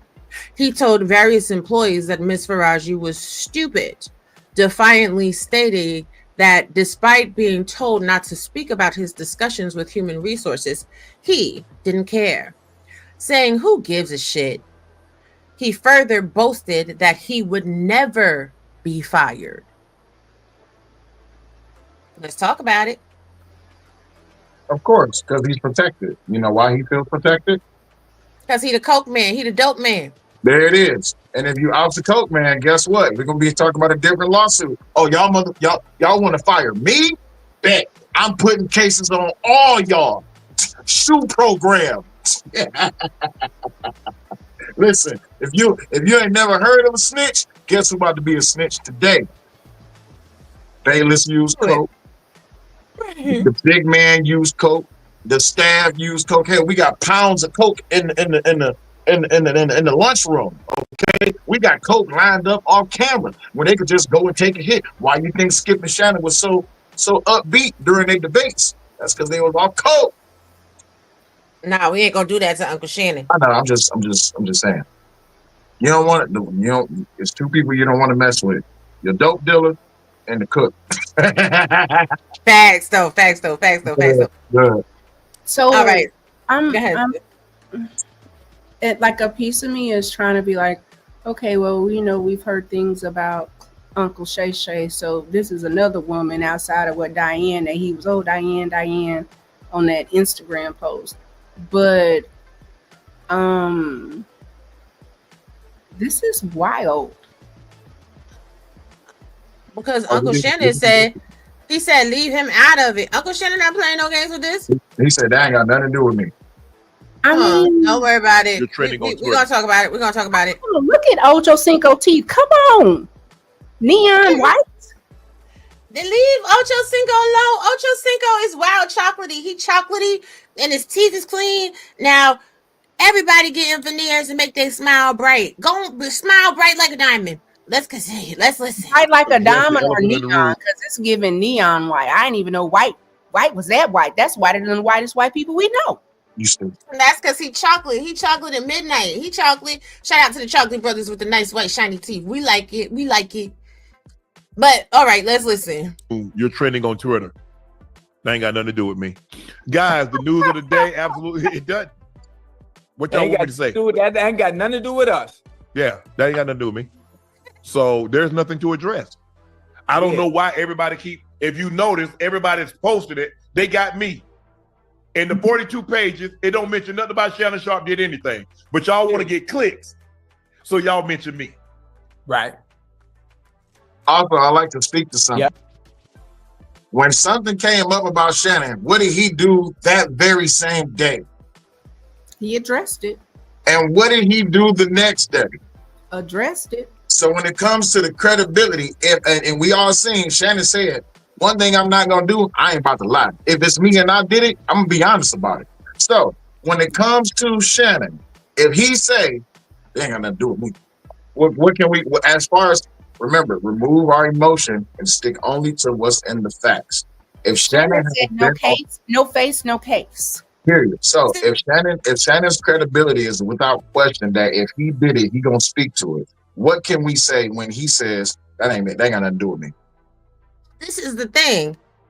In this case, the only time that he's mentioned is when Skip Bayless allegedly uses him as a pawn to get inside Miss Faraji's pants, accusing Miss Faraji of having a sexual relationship with Shannon Sharp. And when he found out that that was incorrect, he also apologized to Miss Faraji for making the assumption. So he tried to come up off the penis, the alleged or proposed penis of a black man so he can get some. Yeah. Child, listen, let's get back to the lawsuit. Section I, or paragraph I. Miss Taylor again. Can I say it? It's very inappropriate. Can I say it? No, yeah, go ahead. Okay, the blacker the pole, the sweeter the hole. So anyway, sorry, my bad. Let's go. Listen. Don't quote Say Like podcast for giving y'all. I bet not hear nobody else saying that because I'm going to get that patent. Every time somebody say that, I want a quarter. The blacker the pole, the sweeter the hole. That's why these white dudes was ready to go. Anyway, continue.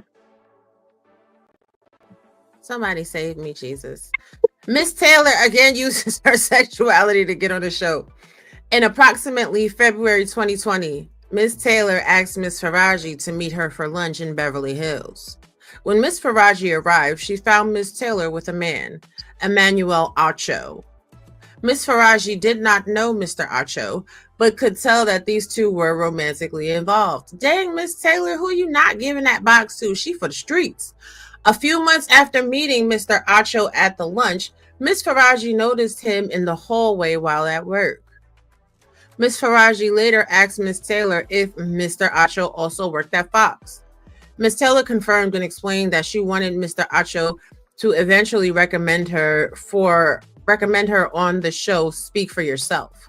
Miss Faraji became alarmed and warned Miss Taylor that she should probably not sleep with Mr. Dixon and Mr. Acho at the same time, as Mr. Dixon is a very powerful man that may become very angry.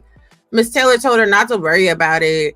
She explained that she was also now powerful, and once Mr. Dixon was no longer useful to her, she would follow through on her plan to tell the company that he forced himself on her. She would not allow herself to be forced out by Mr. Dixon like other women's talent. So again, this is the conflation. Let me finish this line. In approximately September 2022, Miss Taylor started to work on Speak. Miss Taylor requested Miss Faraji to do her hair. Now, y'all made it seem as if Noushin was the one saying that she was going to just sleep her way to the top and then later on say that someone essayed her. When in all actuality, Noushin is suing, i.e. holding a woman accountable, that said she was going to do that and outing her before she gets the opportunity to do so. Now, do we understand why she's in the lawsuit? She ain't suing her for money. I'm suing you for the truth. Bring your ass to court and tell the truth. Because if you lie, there's going to be stipulations behind it. This is what holding women accountable looks like. Let's go. Y'all, we ain't going to gloss over that. We're going to let that sit pregnant in the air. We're going to give it a pregnant pause. I ain't happy. Welcome, Jedi Mike, to the stage. So y'all keep saying women don't hold women accountable. We see Sister Faraji the whole entire time in this lawsuit. We're on page 11. We're only 11 pages in. At every turn, she's told Miss Taylor, stop bartering with your vagina. And even now, when Miss Taylor is making with both of them, she was like, "Sis, this ain't a good look for you." Right, but this is not the first. This is not even the right. But this is not even the first time. When she found out Miss Taylor was married and sleeping with Miss Dixon, she shut her down too.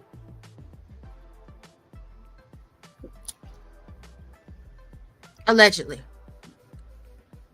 But they say you got whole activities, hoes are your friends, hoes are your enemies.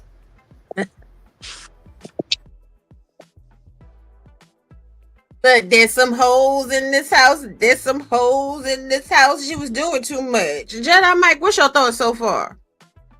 My Negro spider senses are tingling. Something ain't right here. I just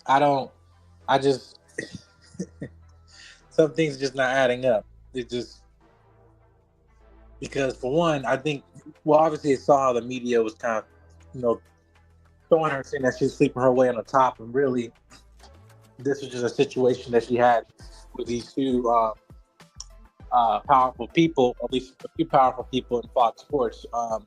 And it wasn't really when I got my reassurance when I saw Stephen A. Smith report on this, because one thing I had, I was holding my breath when I watched, go through these 42 pages or so, that Shannon Sharp nor Stephen A. Smith name showed up at all.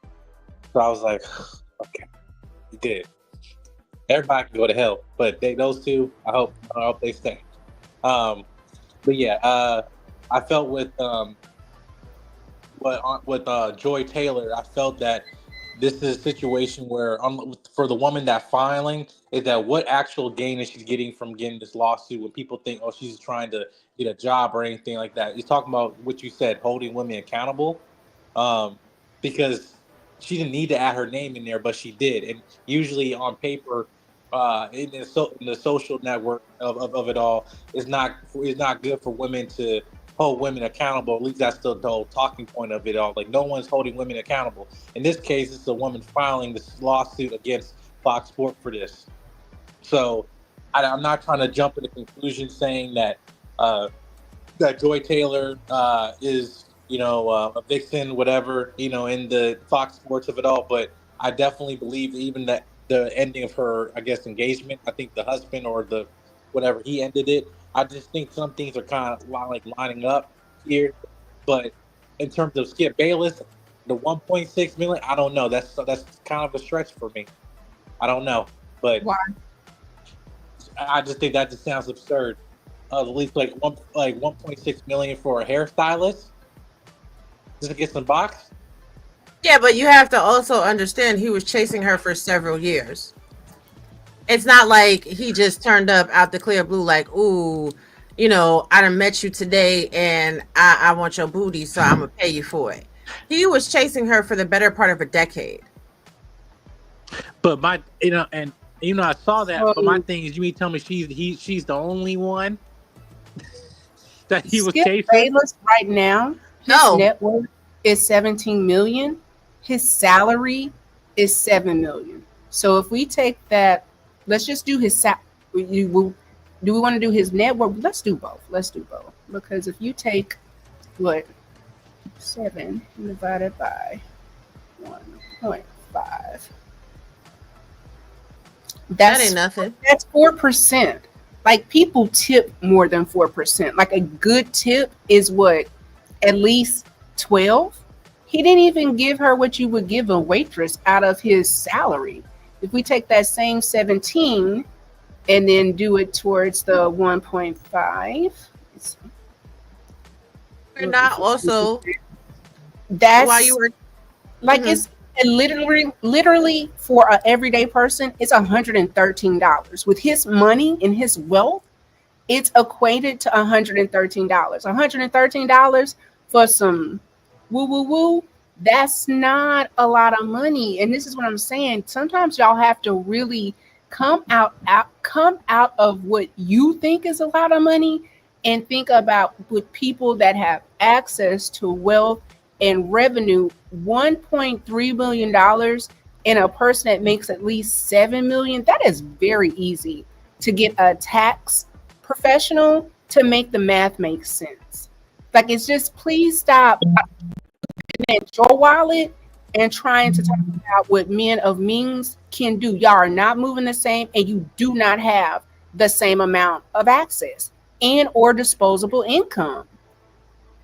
Right, but then also too, I want to just bring up this topic, right? When it comes down to this woman, y'all act like y'all don't know how intoxicating a no can be to men from women.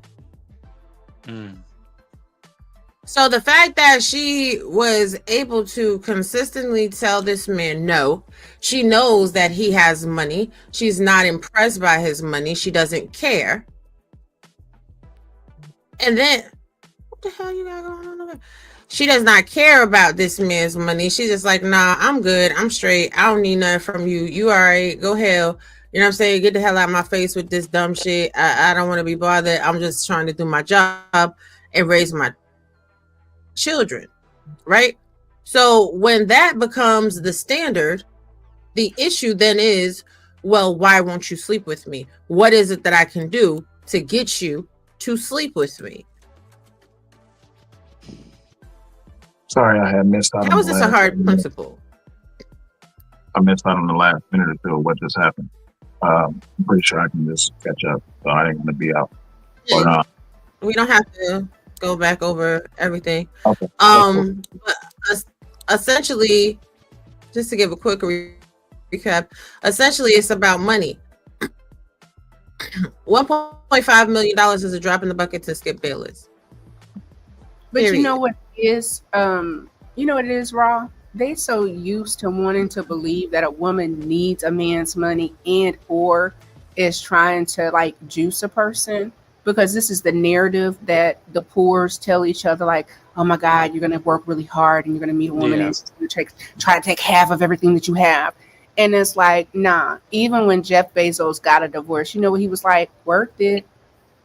Exactly. You know what he said? Work, take it. Because at some point when you are a billionaire, it's $1 billion, dumbass.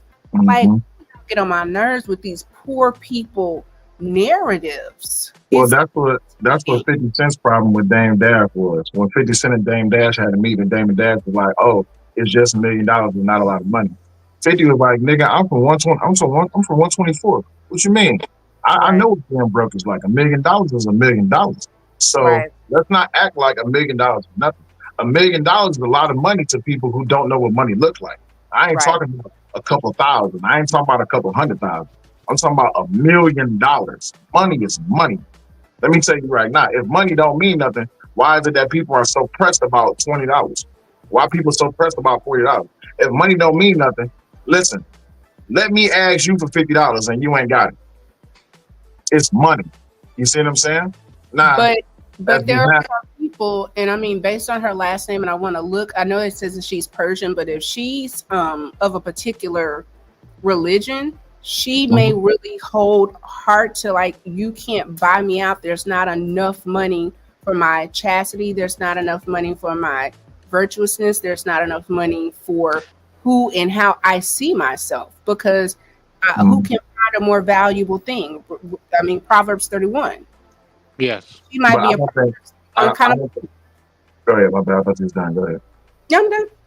Yeah, but I don't think it's based on religion, because each individual person has their means, right? When it comes down to intent, do I have the will to accept this money and perform this act? We can all say, "Oh, I'll never take $1 million to strip naked on stage," but at the same time, when you ain't got it and your bills got you backed up against the wall, for a specific person, that $1 million is relievance of those bills plus other things. And if all you got to do is get naked on stage, guess what? They're going to get naked on stage. I mean, hell, you got people, mind you, I'm not assigning gender to it, especially based on the conversation that I had last night.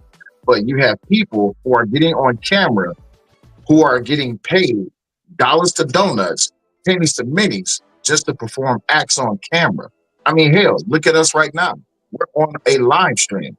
I'm on camera. Raw's on camera. I see y'all on camera on other places. And people are getting paid for being on camera. Some people are paying other people to come to their show. So let's not act like that people can't be bought for their time, because that's what money is. Money is just a grievance to how it is that you handle your time. That's it.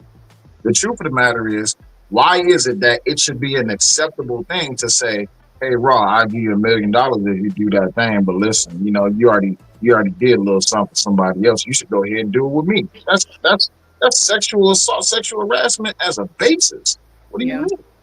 Because it takes away the power. And I mean, but to be honest, though, I think you're talking about the issue with the red pill community in the sense that they feel like I have the money now, I should have access to women that even with the money, I still don't qualify for.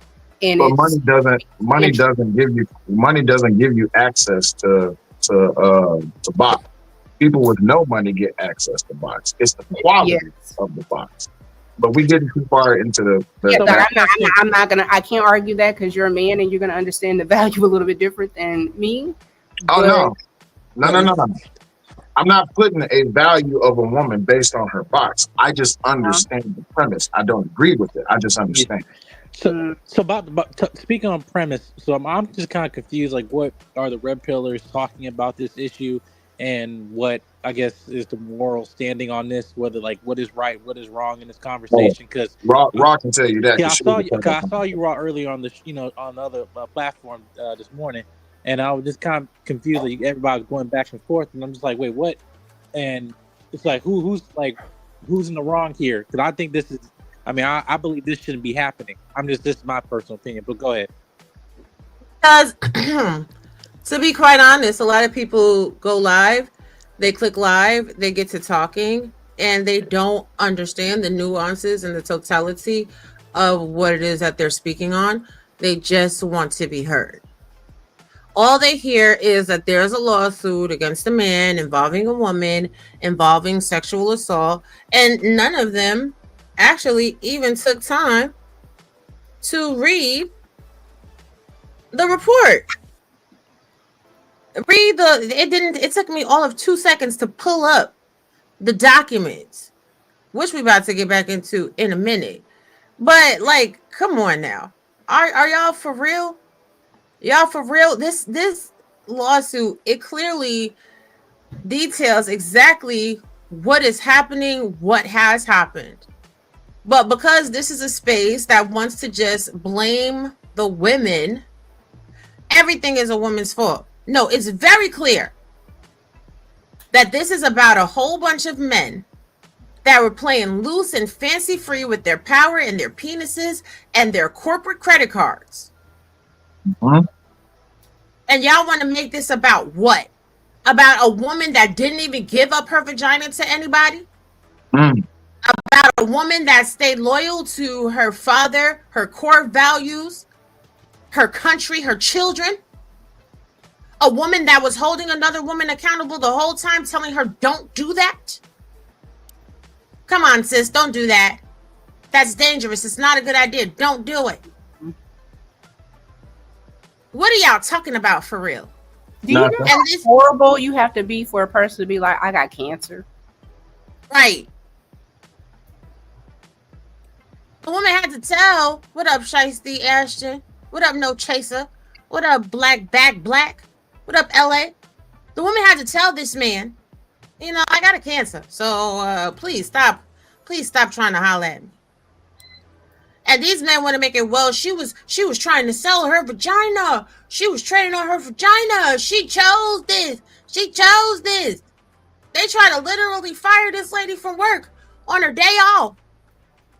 Oh, they fired her after Skip got fired too. So even if they wanted to say like it was a reduction of staff because he was there, she had done other people's hair, so they couldn't act as if she didn't have a skill set that could have been transferable. So essentially she was punished because of his bad behavior. So she was punished because Go ahead, baby. She was punished because Miss Peretti didn't ever like her. So what they're saying is that cancer, saying that you have cancer, is an advertisement for bots. I don't know what the hell these stupid idiots were talking about this morning. That's why I left. So I saw that, and I was just kind of like, wait, are we going at? Because I mean, to me, everything what I'm seeing here in this lawsuit, because I saw, I think what lead attorney, he broke down the whole page and everything the other day, and I was looking through it, and I saw the stream this morning that you were on, Raw, and I was just like, I'm confused. Wait, are we calling the woman that's filing this lawsuit a hoe? Yes. Yes, Why? they're calling because they didn't read the lawsuit and because they don't have the appropriate knowledge. Now, let's get through it because, whew, child, Lord Jesus. Yes, hit the like button. The light's looking real anemic. Make sure y'all hit this like button and share this out. So, okay. Section J. Miss Faraji is targeted because of her ethnicity. In approximately 2020, Jane Doe, an employee at Fox, began demonstrating erratic behavior. One night at an informal dinner at Mastro's Steakhouse, she grew irrationally enraged with Miss Faraji and screamed, "F you, you Persian!" Broke a glass and threatened to harm herself. Following the dinner, Miss Faraji's coworker, Anonymous, who is Black, reported the incident to Human Resources, explaining that she would not be okay with someone calling her a black bee. Anonymous also had Miss Faraji report the incident to Miss Peretti. Despite these reports supposedly being anonymous, Miss M learned of the reports and became increasingly unstable towards Miss Faraji. Every single morning, Miss M would scream and throw things at Miss Faraji.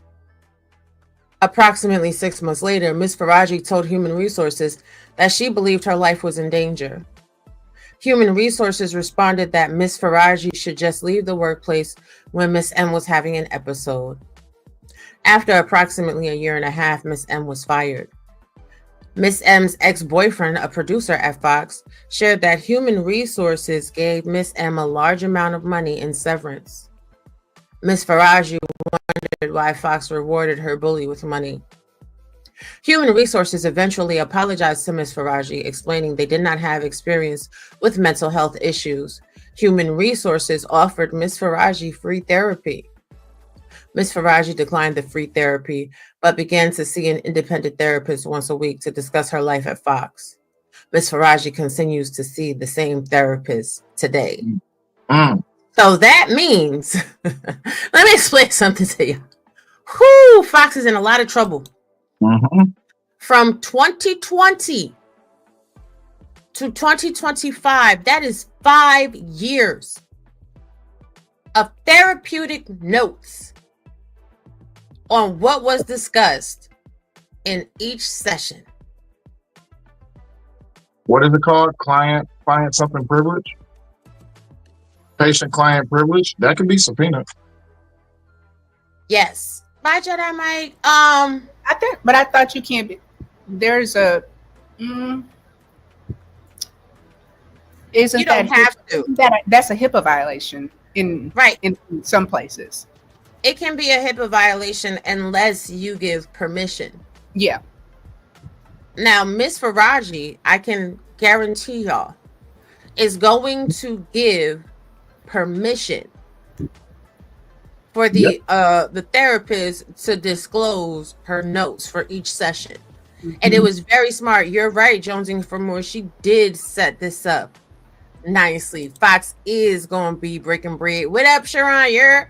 But did she set it up nicely, or is she really a victim of sexual assault and it's taken this long for her to even get progress with the therapist?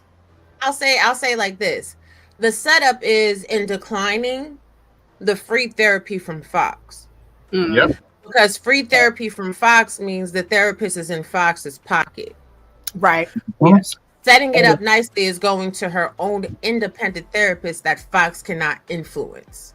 And it also shows that Fox was trying to, it also shows that Fox was attempting to mitigate whatever grievances that she had.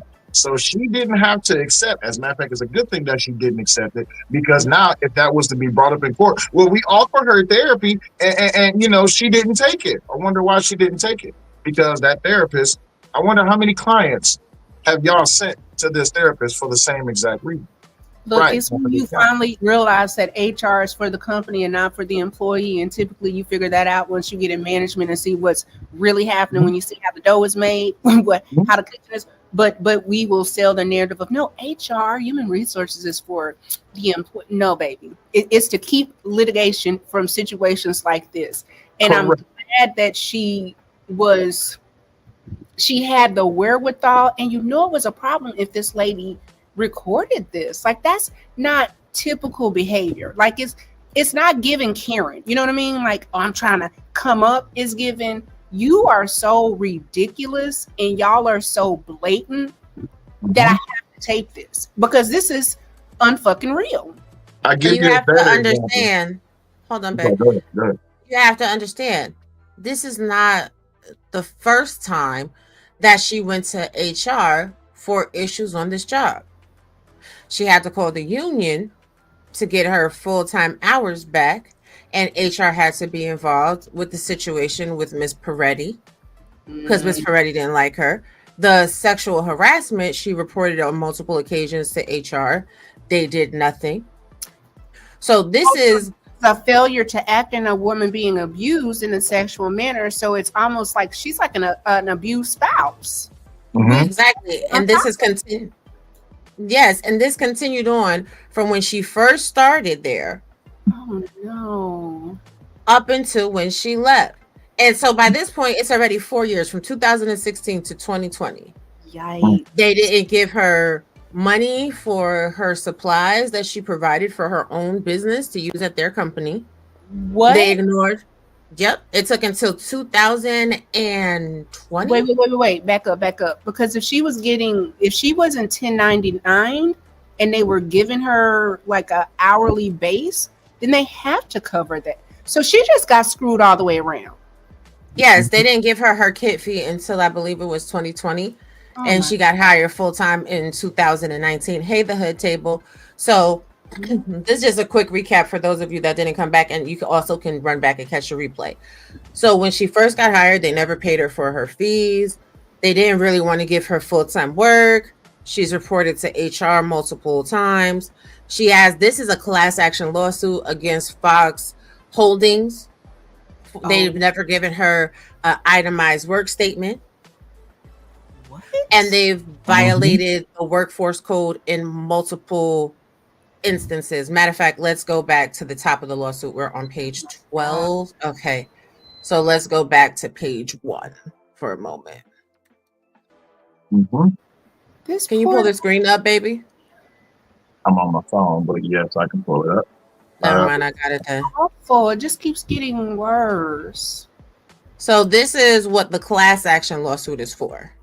The class action complaint. This is what this lawsuit is that these men are talking about. The women. The class action lawsuit is failure to pay minimum wage, failure to pay overtime wages, failure to reimburse business expenses, failure to pay all wages upon separation, failure to furnish accurate itemized wage statements, unfair, unlawful, or fraudulent business practices.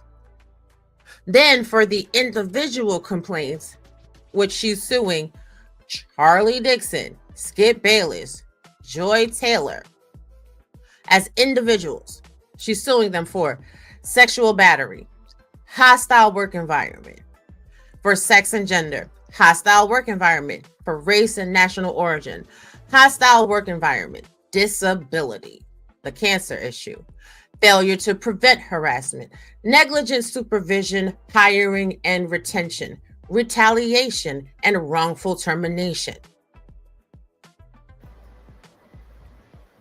I mean, based on the timeline, it seems like she did a good enough job to record this. And as a person that, I'll tell my story. My last corporate job, that job damn near took me the fuck out. Who is so happy for FMLA vacation time and being able to take mental health breaks? Like, this lady Damn. Right. And we're only, remind you, ladies and gentlemen, we're only into page 12 of a 42-page document. This is bad. Why were they doing all that this morning talking about, you know what? No. Because it's easier to make the conversations about DMP than it is to actually talk about the problem. It's easier to blame the women than it is to actually talk about the problem. It's easier to talk about how it is that women are running the man amok because of their money than it is to talk about the problem. It's easier to actually talk about the facet of the problem instead of the problem. Because you know why? The problem exposes what exactly is going on in corporate America, which a lot of people don't have experience in.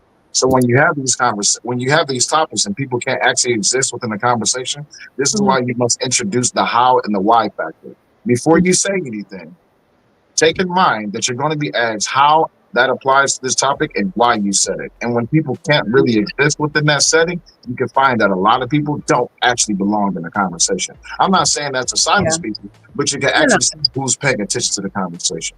Yes. But let's continue, Rita. Also, this too, you can see who actually took a moment and just Googled something really quickly. Yeah, it just seems like I got frustrated just over the like the over talking and like the silliness of it all. But now when you like get into like the what do you call it, the meat and potatoes of things, it just seems like such a wild thing to not even try to like at least be nuanced on it. Why do they have to? They have penises. But they have penises. They don't have to. But this is the thing. So this is when you start talking about the DD, which I don't like to.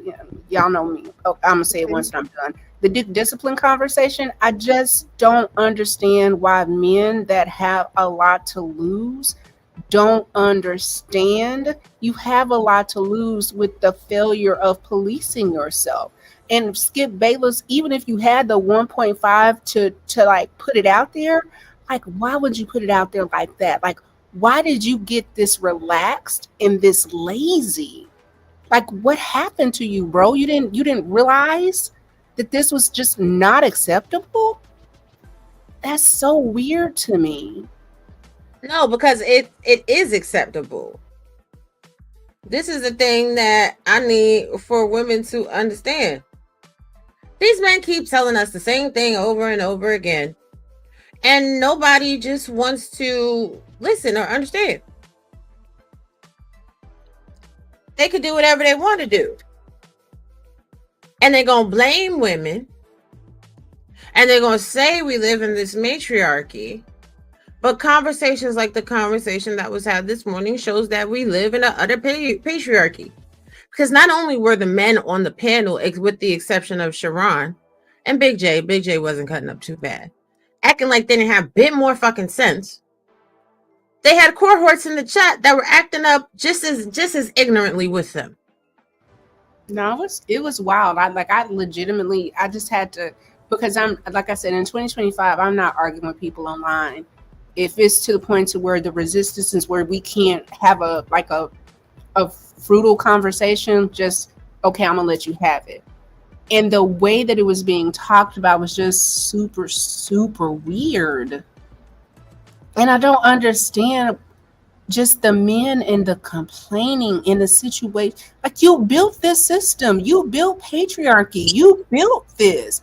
This is your thing. I'm gonna say it like I heard Rod, you had something, but I'm legitimately saying 4B or marry me. If they ain't gonna marry you, Lucky this weekend said something so profound. A girlfriend is a rent wife. Don't be a rent wife. If you want to be married, don't do it. If you want to have long-term commitments and it's something that y'all don't want to go down to the courthouse, but outside of that, these men are so dangerous that you really cannot afford to attach yourself to them. Like this lady was at her damn job. She was going to work and she got to sue the boss because he won a little pom pom. Well, yes. The reason it gets deeper to that, and then we're going to get back to the paperwork, because you got to remember, what do they always say marriage is? I don't like that. What you talking about? The prostitution? It starts with the B. It sounds like isness. Huh? One more time. They say that marriage is a business. Uh-huh. So if they can behave like this at work, then they should be able to behave like this at home. Oh, You see how they're deeper than that? Don't yo, worry. Don't worry. We just yo. small-time YouTubers. We don't have Oh, 600 people in the chat wait, with thousands of dollars flowing in at once. But, you know, Tiff, let wait a that breathe. No, Tiff, let that breathe for a second. Take it in. Let's get back to the paperwork. You know you just fucked me up, right? I know I did. But, you know, this is what critical thinking looks like when all you do is play video games and eat Cheetos and smoke vape. Shut your ass up. Let's go. Ooh, not video games and Cheetos. I'm about to pop you. Ooh. Okay. God damn, I wasn't surprised. Whoa. Like, you know that meme when the bomb goes off in the math? I'm like, this is why people don't want to hear about businesses being a contract and or transactional, because you really don't want to legitimize this, because you want to behave badly and not in a sense of rules, morals, and ethics, that in a business, there's an expectation. Man, yo, why did you do this? I didn't need this. To your actions. The fuck? It's January the 7th, bro. I'm gonna be on this shit December the 7th. The fuck? Baby, go ahead and get back to the paperwork. Y'all might as well keep talking. Okay, cool.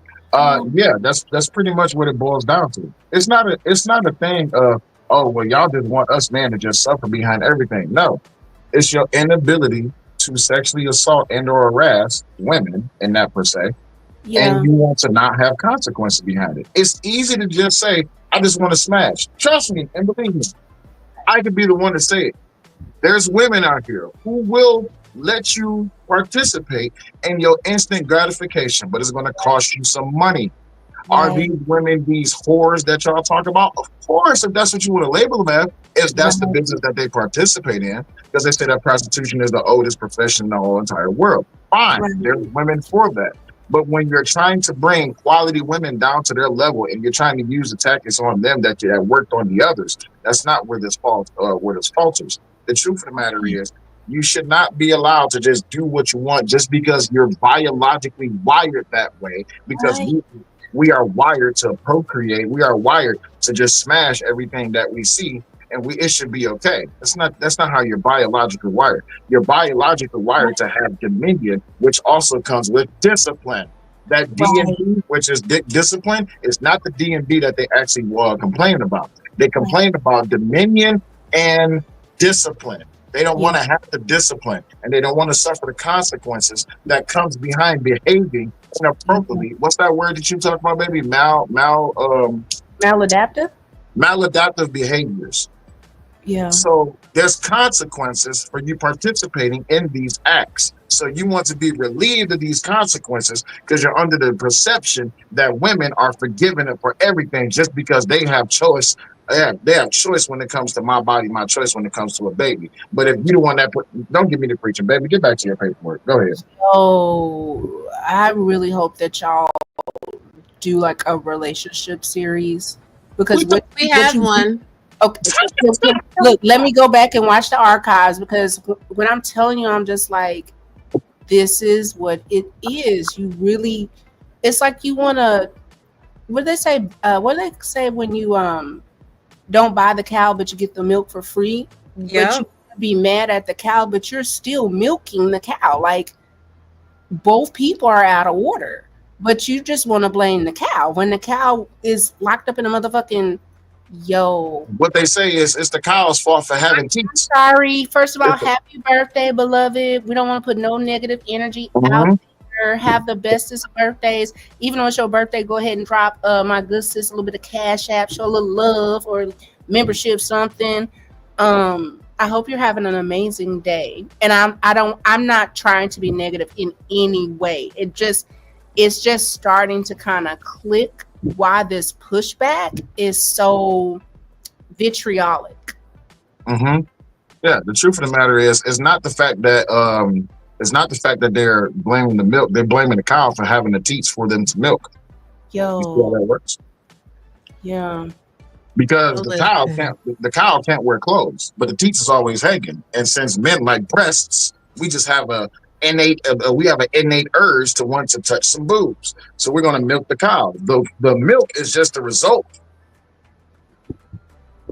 Go ahead, the milk is so good, it's so yummy. Apparently, niggas is addicted to it, just like the cocaine that Mr. Diaz was allegedly supplying to the Fox cast and talent. Child, listen.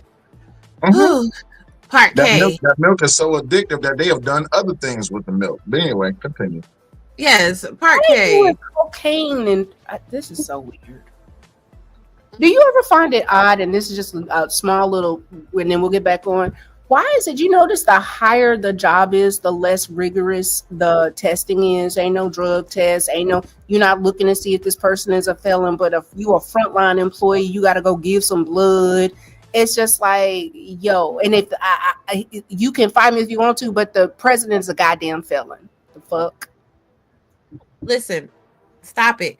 Everybody behave, but they are, in fact, they supposed to do certain tests, but it's one of those situations where nepotism applies and they let people do whatever they want to do. But okay, Part K. Ms. Faraji believes she has cancer and conveys this to Mr. Bayless in an attempt to stop his advances, only to have him offer $1.5 million to have sex. Over the years, Mr. Bayless continued to make advances on Ms. Faraji, i.e. lingering hugs, kisses on cheeks, and inappropriate comments that he could change her life if she acquiesced to having sex. Ms. Faraji would also make excuses regarding her son, politely change the subject or make a joke, anything to keep Mr. Bayless appeased and her job safe. In July 2021, Ms. Faraji developed issues with her left ovary and was advised it could be cancer. With a fourth biopsy scheduled, she explained her situation to Mr. Bayless, hoping that he would take pity on her and cease his advances. Instead, Mr. Bayless told her that he wanted to be with her. Ms. Faraji panicked and began rambling that there were cameras everywhere, that she has a child, and that she does not want him. Mr. Bayless then grabbed her hands, began kissing them, and offered her $1.5 million to have sex. Ms. Faraji made an excuse to leave. Approximately 1 week later, Mr. Bayless made another advance at Ms. Faraji. Ms. Faraji responded, "Skip, stop, you have a wife." Mr. Bayless responded, No, wait. He's married? Yeah. Yes. He's been married for almost 30-some years.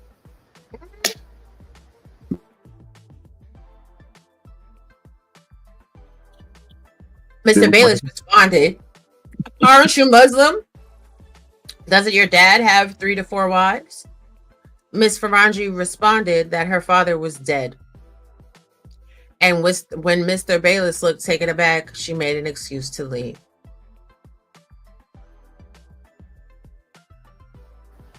Thoughts?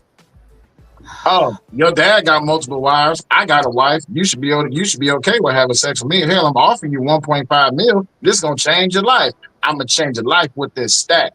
Sound familiar? What trips me out though is people are very willing to understand that Stephen A had his issues with Skip and Shannon had his issues with Skip, but we don't think he could also be problematic to the women's? Because those are men. Remember, it's called the Delta Dick Defense Force for a reason.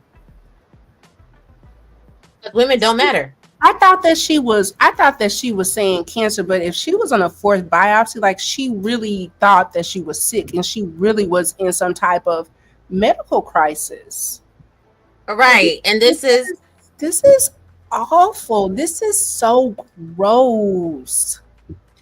Right. This is for men that don't know.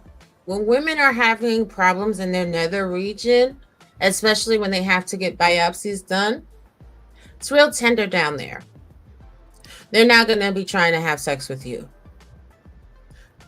Really don't want to be touched. Like she probably was worried about, I have a child, am I going to be able to raise my baby? And you in here talking about, well, here go that 1.5 though, drop that ass. Are you real? It's gonna change your life. Not only does 1.5 gonna change your life, this pain dream is gonna change your life as well. I'm gonna have sex with you until the cancer is gone, and the money is just a byproduct of my time. But again, remember, it's the women, it's the women, it's the women. And you know what? Now I can see why she was really on Joy's ass. Like, bitch, you got the block hot. And you making this shit worse for me, ho. I'm sick. The fuck? Precisely. Yo, this is wicked. It is wicked. It is. Let's continue. Miss Faraji's job is threatened because she does not sleep with Mr. Bayless. On April 12, 2022, Miss Bayless texted Mr. Faraji, "I'm good today." The text meant that he would not be coming in for hair and makeup. On April 13th, 2022, Mr. Bayless texted Miss Faraji, "Not comfortable coming down there. Just do what you need to do. It's okay." Miss Faraji asked him what was wrong. He replied, "Same stuff. Worse." Miss Faraji, concerned about her own job, walked to Mr. Bayless' fitting room to see if everything was okay. Mr. Bayless answered the door, and before Miss Faraji could speak, he began to angrily accuse Miss Faraji of fucking Mr. Sharp. Penile jealousy? Terrible. So is this what was causing the issues on the set? Because this is why he was that heated in these discussions. And you would see Uncle Shay Shay being like, "Hold on, Skip. Wait a minute, Skip." He was mad because he thought, yo. The blacker the pole, the sweeter the hoe. I told you.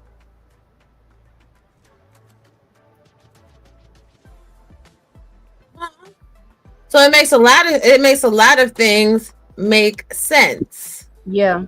The aggression, like the nastiness, the spitefulness, it just, all of this because essentially a white entitled man didn't get some cootie cat that he thought he should have access to. So you blow up the whole spot, you blow up your show, you blow up relationships, and then this is wild. Like initially it sounded like kind of like petty, you know, like, oh, they're just being petty, but this is problematic. This is especially if the higher ups knew anything of this was going on. The fact that wasn't addressed, that's a problem. Here's the thing. This is why she's bringing forth the case that she's bringing forth. Now, you were just able to quickly put two and two together with the time frame given and what was happening between Uncle Shannon and Skip Bayless. Yeah. So you think that the jury and her attorneys are not going to pull up that documentation? But y'all, let's finish reading this section. Y'all not finna get me distracted. We finna go in, baby. Finna go in. Miss Faraji tried to explain that she did not have any feelings towards Mr. Sharp and had never slept with him or any other talent member or employee at Fox. But before she could speak, Mr. Bayless demanded she come to his car after the show. Miss Faraji responded that she could not come sit in his car as it was inappropriate. Mr. Bayless grew irate and then left. On April 14th, 2022, Mr. Bayless texts Miss Faraji, "If you're distracted tomorrow, I'll wait till Monday, but I can't keep doing this." Miss Faraji told him that she was very confused. Mr. Bayless responded, "Trust me, I'm far more confused." Miss Faraji then explained over text that she's not sleeping with Mr. Sharp. Mr. Bayless did not respond. There's text message proof. Right. On April 15, 2020, Mr. Bayless texted Mr. Faraji, "Do you still want to do the haircut or just move on?" Miss Faraji responded that she doesn't want to move on from her job and that she will continue doing his hair. On April 16, 2022, Mr. Bayless called Miss Faraji. Miss Faraji did not answer the call because she was scared. She then called him back 10 minutes later. On the call, Mr. Bayless again angrily accused Miss Faraji of fucking Mr. Sharp and said that he could tell from her body language that she was effing him. Ms. Faraji tried to explain that she was kind to all talent, and that included laughing and engaging in conversation. Ms. Faraji then asked if he was yelling at her because she refused to go to his car. Mr. Bayless answered that she shouldn't talk to him like that. Ms. Faraji replied that she could respond however she wanted. Mr. Bayless then angrily stated that he heard her talk to Mr. Sharp about her vagina. Ms. Faraji knew this to be untrue and was embarrassed and angry. Ms. Faraji responded that even if she had been dating Mr. Sharp, which she wasn't, it shouldn't matter at all because she only had a professional relationship with Mr. Bayless. And that's what them text messages gonna show. Why'd you asking her all of that, friend? Why you minding this woman's business and you a married man and she's single? Friend. You got yourself caught up. On April, police the pum-pum. Right. On April 17, 2022, Ms. Faraji arrived in the makeup room, approximately 12 feet by 30 feet, containing 3 makeup and hair sections, turned on a recording device, put it on a table, and waited for Mr. Bayless to arrive. Oh, shit now. Uh-oh. Here we go. Oh, shit now. Before you read this, I have a question. What state does this happen in? And does that state allow third-party recordings? Ooh, big facts. Aren't they up north? No. Are they in Cali? Yeah, they're in California. Cali allows that, right? One party recording is not allowed. Now, there's a reason I'm asking this, and watch how I do this. Is it allowed? No. Now, here's the killer part. If you go back up a few pages, what does she say to Skip? Skip, you don't need to do this because you got a wife and there's cameras everywhere. Yeah. Right? Yeah. That third party recording don't mean nothing. There's cameras everywhere. That's true, because even inside of Fox Studios, yeah, there would be security surveillance. Plus, on top of that, she wouldn't necessarily need the recording because he was also text messaging her. Bing, bing, bing, bing, bing. It does, and calling her.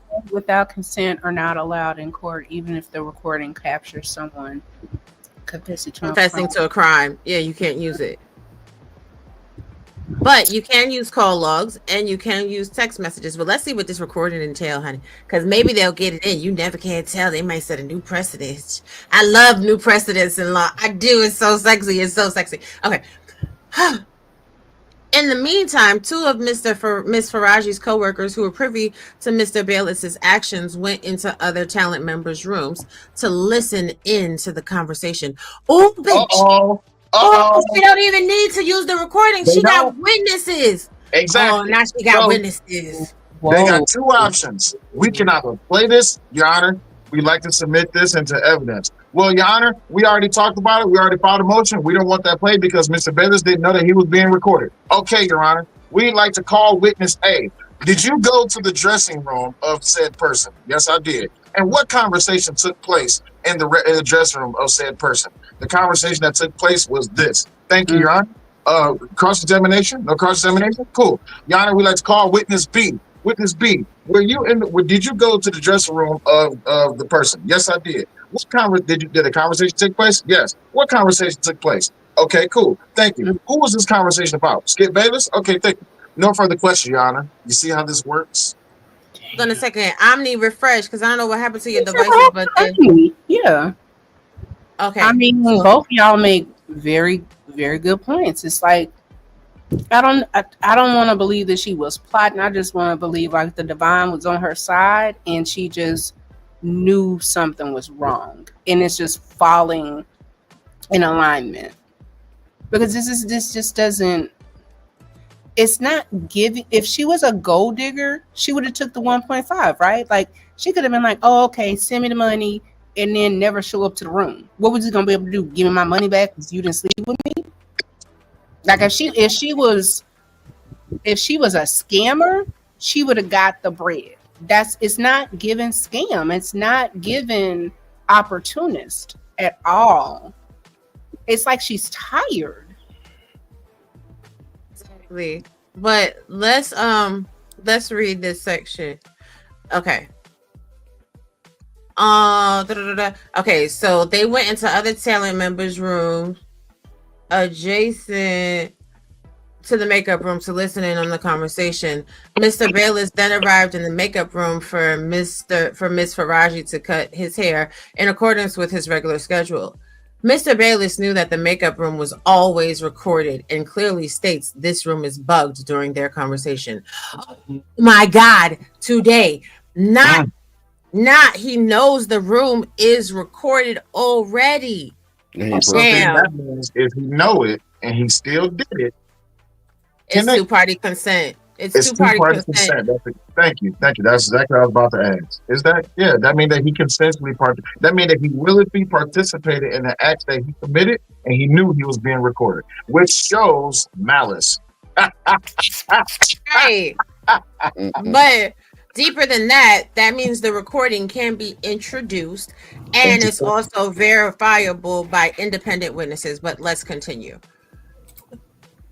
Okay. During their conversation, Mr. Bayless stated that he would hate for her to lose her job, but she can't be doing a big thing with my arch rival. She responded by reiterating that being polite to Mr. Sharp is part of her job. Bayless responded, bullshit. I'm calling bullshit on you. Sharon is his arch rival? Yep. Apparently. Damn. So he was jealous of the penile activity and he was jealous of the man? Right, okay. Mr. Bayless then warned that he doesn't want her to lose her job over this. Miss Faraji responded that she wasn't going to lose her job because she's a great hairdresser. Mr. Bayless responded, I have love for you and I have for 6 years and you hurt me and you are ruining this. Miss Faraji again responded that she must be polite to all talent. Mr. Bayless then implied if he stopped requesting her, it would affect her job. Miss Faraji responded that she is scheduled to work every morning at 5:45 a.m. and if he would like to get his hair done, he is welcome to sit in her chair. Mr. Bayless continued to threaten her job. Miss Faraji knew that he was trying to pressure her into having sex with him, but she kept repeating that she was a professional that had to be kind to all talent. On April 21st, 2020, Mr. Bayless asked if Miss Faraji would come to his home to color his hair, a side job that Miss Faraji previously would partake in when Mr. Bayless's wife was home. On this occasion, with her therapist's help, she conveyed that she would no longer be going to his home. The following week, Mr. Bayless arrived in the makeup room as if their conversations never happened, but Miss Faraji remained on edge. Miss Faraji had worsening nightmares regarding the incidents that took place with Mr. Bayless, and Miss Faraji's therapist started using eye movement desensitization and reprocessing to talk through her interaction with Mr. Bayless. Chad? I believe every bit of it. And my apologies for being choppy. I don't think StreamYard likes my feed right now. I don't understand what's going on. But I believe every bit of this. Especially as Tiff pointed out, they were getting very catty on set. And I think there was a agreement between Shannon and Skip. I think Shannon's a part of it as well. And I think there was an agreement, after I'm done with her, you can do what you want with her, so on and so forth. I specifically, like when they're on set, like I was wondering why when they're on set in front of the cameras, Skip was like, you know what I'm saying, when they're talking, having the dialogue, Skip was like, you said it was my turn. You said it was my turn. Now, it could just be the dialogue. But I think you read into it. No, that was very impassioned. It's my turn now. It's my turn. No, you're not doing it right. It's my turn. Yeah, he beating on the desk. What grown ass man beats on the desk for not having his turn in the dialogue? But maybe that's because he assumed that Shannon was sleeping with his love interest. Right. I don't think Shannon ever slept with her. First of all, she's too skinny. Now, one thing we ain't gonna play with Uncle Shannon is Uncle Shannon said he like his chicks BBW. He said if you ain't 280, you ain't a lady. Oh, I haven't Right. seen the woman. I haven't seen the woman. Okay, Oh, baby, Tiff, pull up the appreciate picture. you. Oh, okay. She. Oh, look at the thumbnail. I had to change it up because once we got into this court case, I was like, nope. We're gonna do it the right way. We're gonna give this baby her time to shine.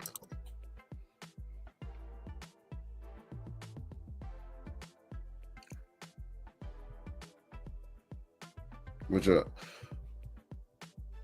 blonde lady. Yeah. Okay. Yeah. No. Yeah. That's not Shannon's type. That's not. That's not Shannon's type. All right. I take it back. He ain't busting that down. Yeah, he ain't. But you know what I'm saying? I do believe that he was jealous of Shannon. But y'all know how music drives the industry, right? What's that song? I ain't got no type.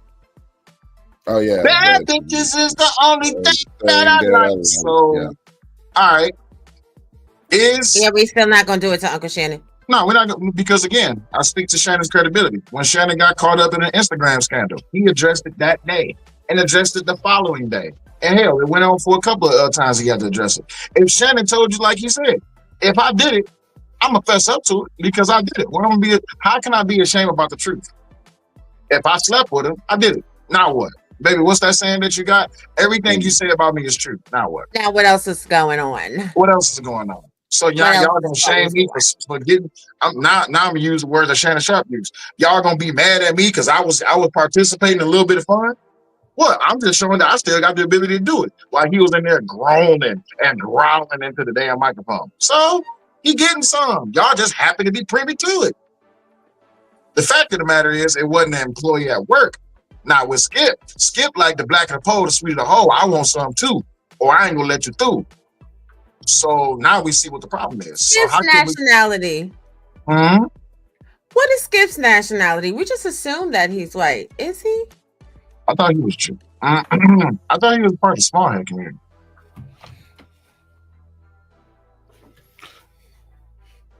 He looks Italian a little bit. He does strike me as Italian. He does strike me. I don't think I've ever heard him say anything about you know what I'm saying, small hat isms. I ain't trying to ding your channel. Hey. But yeah. No, but I believe this, and I'm glad that you, because I was on Sharon's panel earlier, like early, and it's just men like to leave out the part where they incentivize the behavior, and that's a problem. That's a huge problem, because nobody is able to sell anything that somebody isn't going to buy. So if you're not incentivizing the behavior, if you're not willing to buy, who can sell anything? See what I'm saying? And men just want to leave that part of the equation out. Like, women aren't doing this because, you know what I'm saying, it was their own independent thought. Women are move in this manner because, well, so even if Joy Taylor and all of that is moving in this manner and whatnot, you're leaving out the woman that isn't moving in this manner, and you're overlooking that part of the equation. We got to stay on this, because this is who's bringing up the accusations. And to hear that Skip Bayless is taking advantage of a woman that supposedly has, I can't even get my dick hard, like attempting to take advantage of a woman. Yeah, allegedly attempting to take advantage of a woman that is, you know what I'm saying, dealing with a cancer diagnosis. By means of by financial means, and also a prospect of a job. So he's telling this woman, if you don't give me some, you ain't gonna have a job, because I ain't gonna let you cut my hair. Also, I'm gonna spread rumors about you and tell everybody that you're a bad woman, that you don't like to get on your back and work your way up from your back. See, just because you see the ceiling when you're laying on the back, just don't mean that you are the ceiling. That's what a lot of these dudes is getting upset about. And I don't care. Oh, well, you simping. Listen, what's right and wrong? Because let me take, what's the young lady name again, baby? What's her name? Noushin. All right, let's take Miss Noushin out of it. If this was your daughter and Skip Bayless was telling your daughter either give me some or get another job, what would you do?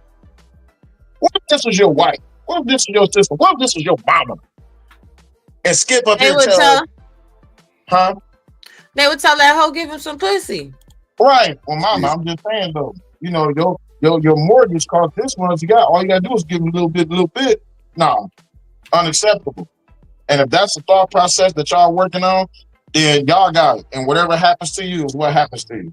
You don't want no better for yourself or your community if you are putting your sexual appetite over what doing right by people. That's just simple as that. Right. Mother effers. Mother bitches. I mean, I don't know. We But if this is proven true in court, like Skip Bayless won't be able to work ever again. She gonna take him to the cleaners. Like, what is it worth it? Yes. Is it worth it? All of these women available to you, but the ones that you don't want. I mean, the ones that don't want you for some reason, you wanna. It's the one that got away. It's the mystique. It's absolutely insane. You also have to remember, this isn't just about Skip. This is about Fox covering for Skip and about the behaviors that they have been participating in when they're trying to elicit job perpetuity or sex. That is the problem. That's what she's calling out. You got to remember, this lawsuit isn't just about Skip. This lawsuit is about bringing them directly to trial. They got two options. They can settle out of court, or they can come to the table and put everything on the table for the court of public opinion to have viewership of it and then cast judgment. Let's get back to the paperwork. And this is why I believe it. Well, while she's getting back to the documents, this is why I believe it, because Fox is known to be harboring these types of individuals. We saw it with the Bill O'Reillys. Fox has a history of allowing this type of egregious behavior in their work environment, in their work culture. They absolutely do. But I want to cover one more section of this, and then we're going to take a break. Part 2 is already scheduled, you guys. We will be back for that, but you know, the munchkins, the little munchkins, got to make sure them babies is good before everything else. But let's go through this part. I got a little bit of time to remain with y'all. Excuse me. And I also got to check one more thing.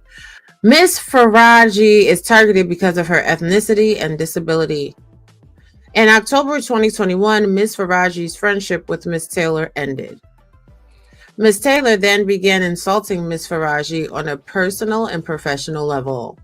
In early June 2023, the treatment reached a breaking point as Miss Taylor began openly mocking Miss Faraji's English, exclaiming that she could not understand Miss Faraji's accent. Girl, bye, you've been friends with this woman forever. Even if you couldn't understand the accent, you could understand her because you've been friends with her for that long. And complaining about Miss Faraji's humming, an involuntary subconscious coping mechanism for her diagnosed post-traumatic stress disorder. Damn, stupid. Miss Taylor began stating that she needed a black hairstylist. Miss Faraji and her co-workers, who noticed the harsh interactions, hoped that Fox could see through the facade, as Miss Faraji had been doing Miss Taylor's hair for approximately 7 years at Miss Taylor's own request without any complaint, and had been working on textured hair for decades. I.e., she was hired to do the hairstyles for over 10 black background dancers in CeeLo Green's music video, F You. That's funny. Miss Faraji...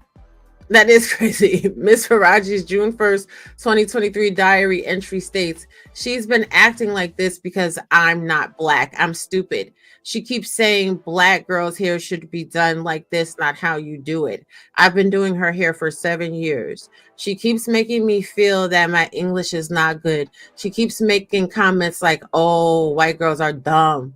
So now you racist too, on the record.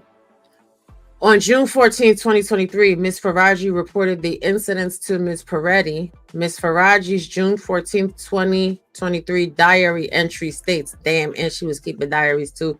It's over for y'all. By now, it has been 7 days that the company knows about this racism and discrimination towards me. I told my boss, Gina, I told Cindy all about it. On June 16, 2023, Ms. Peretti pulled Ms. Faraji into her office and asked if she wanted to leave speak. Ms. Faraji explained that she wanted to work. Ms. Peretti told Ms. Faraji that she should just leave the room when Ms. Taylor was acting out, just like with Ms. M. Ms. Faraji noticed that this was a pattern. When Ms. M bullied Ms. Faraji, Human Resources told her to leave the room. And now when Ms. Taylor bullied Ms. Faraji, Ms. Peretti again told her leave the room. Ms. Faraji's June 16th, 2023 diary entry states, I'm very disappointed in how Fox operates. Racism and bullying, instead of getting rid of the bully, they want to get rid of the victim. Wow. On June 21st, 2023, Ms. Peretti called Ms. Faraji into her office. Ms. Peretti explained that while Ms. Faraji should still go in every morning and set up for hair, Ms. Taylor no longer needed her as a hairstylist. Ms. Peretti explained that Ms. Faraji was to work from 5 a.m. to 9 a.m. and then go home. When Ms. Faraji asked about touch-ups, Ms. Peretti stated that she had spoken to all talent on the show and no one needed touch-ups. Ms. Faraji then asked if she did something wrong, and Ms. Peretti responded, you remind me of my dog. And when I take my dog out, he barks at a bigger dog. That's like you. Ms. Faraji left the room and cried. To call someone a dog is one of the most offensive insults in the Persian culture. I have a question. Are diaries admissible in court? Yes, they are. Thank you. Ms. Peretti then hired 2 new black hairstylists to work from 9 a.m. to 3 p.m. As Ms. Taylor was very picky with her hair, she did not like the work of the 2 new black hairstylists and asked a coworker who is a Latina woman to do her hair 5 days a week. The coworker declined. On July 4th, 2021 and 2023. On July 1st, July 4th, 21st, and 24th of 2023, different talent members asked Ms. Faraji why she was no longer providing touch-ups on Speak. The third time they asked her, Ms. Faraji explained that because the talent indicated that they do not need touch-ups, she was no longer available for touch-ups.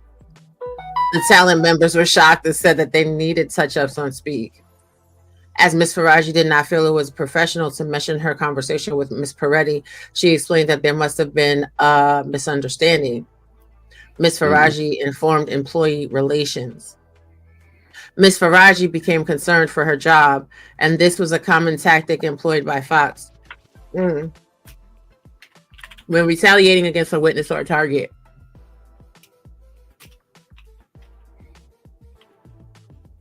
Fox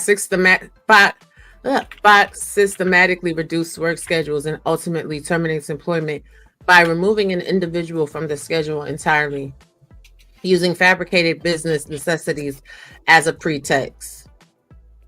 Child, y'all give your thoughts that we're going to resume on part N in about an hour, 45 minutes to an hour. Go ahead, gentlemen. Omni, go ahead. You got it. It's shaping up that Skip is a supervillain. That's what I got. I can't get past the fact that he's taking advantage of a sick woman or a woman that even thinks that they're sick, and it's like, here, I got 1.5 mil for your cancer diagnosis. I put 1.5 on it. I put 5 on it. Like, well, Omni, let me offer you this. Oh my God. Omni, let me offer you this. It speaks to the bigger picture, right? How it is that people have been complaining about how corporations are using their money and their position so that they can take advantage of people, or they can attempt to take advantage of people. And then if they don't fall victim to what it is that they're trying to prey on them about, what they then do is they will try to slander them. Remember what Skip said: if you don't work for me, I'll make sure you don't work anywhere else. There was another person that went to jail about this. I believe his name was Weinstein, correct? He said, if you don't do this for me, I'll make sure that you'll never get another movie shoot in this town ever. Right? Oh, absolutely. That's the Caucasian go-to move. Like the Caucasian male go-to move is, "You'll never work in this town again." There you go. So this civil lawsuit, right? I'm sorry, this class action lawsuit, which is going to be going directly to trial, speaks to a different volume of not just Skip's behavior, but how corporate America views not just women, but those of foreign descent, and how it is that they try to take advantage of them with their money.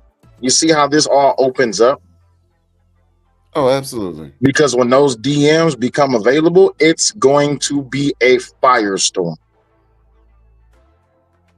Absolutely. When the DMs become available, when the recording becomes available to verify everything that is in, when the tapes become available, that's what I want to see. The camera interactions.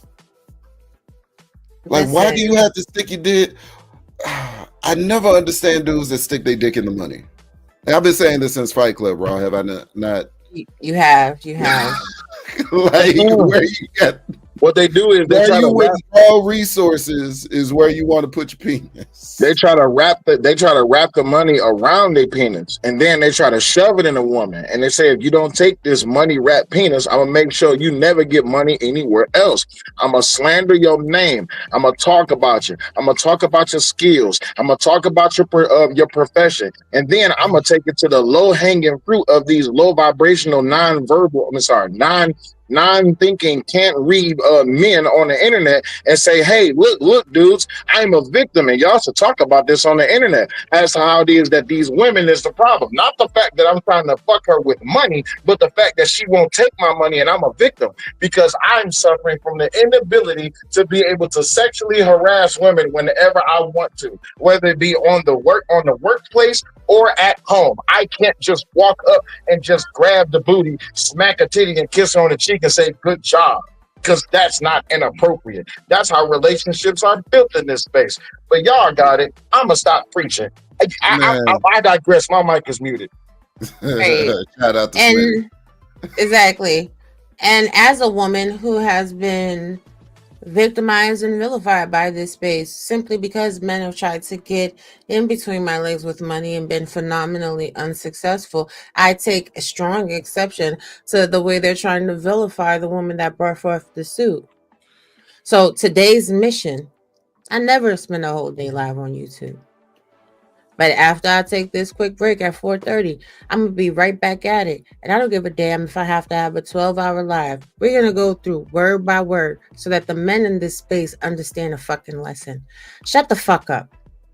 Because at the same time, you'll call women fucking whores and gold diggers and everything else when it comes to taking your money for sex. You use your money to get sex. And then if a woman doesn't want your money or doesn't want your sex, then you say she's a stalker, she's crazy and everything else. Because the problem is really you men. Let's just rip the Band-Aid off. This morning was systemic of the problems within y'all. And even as Sharon was explaining what was happening, y'all were still so hard pressed to cut him off and make this a case where it was the woman's problem. And so far, in this, just to recap part one, we've seen Noushin hold a woman accountable. We've seen 2 men, 3, harass her body, make fun of her speech, minimize her, denigrate her, diminish her, while she's trying to do her job and get paid. We've seen other women upset because they had the assumption, like I said last night on Wrestler's Show, pressure from men and women, because Miss Peretti is pissed off because she knows how the men in her company operate. So she assumed that Miss Faraji flat-backed to get put into position and was mistreating her, playing with her job, playing with her money, trying to get her fired when she was on FMLA, going all around the mulberry bush.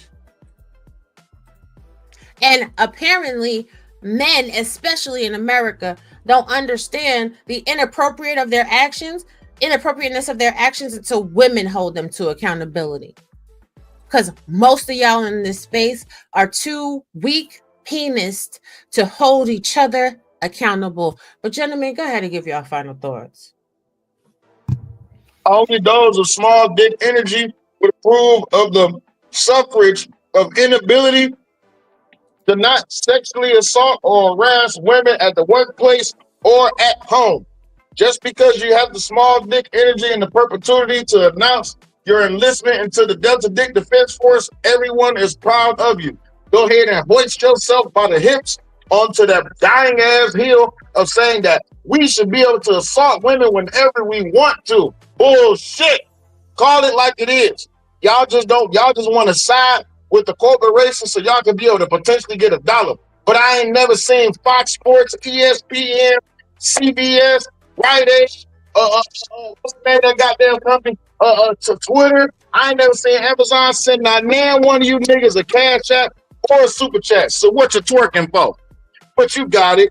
I digress. My mic is muted until 4:30. Omni? I don't understand why niggas that ain't of the same tax bracket be defending motherfuckers that that you can't relate. You got broke niggas defending rich niggas. Come on.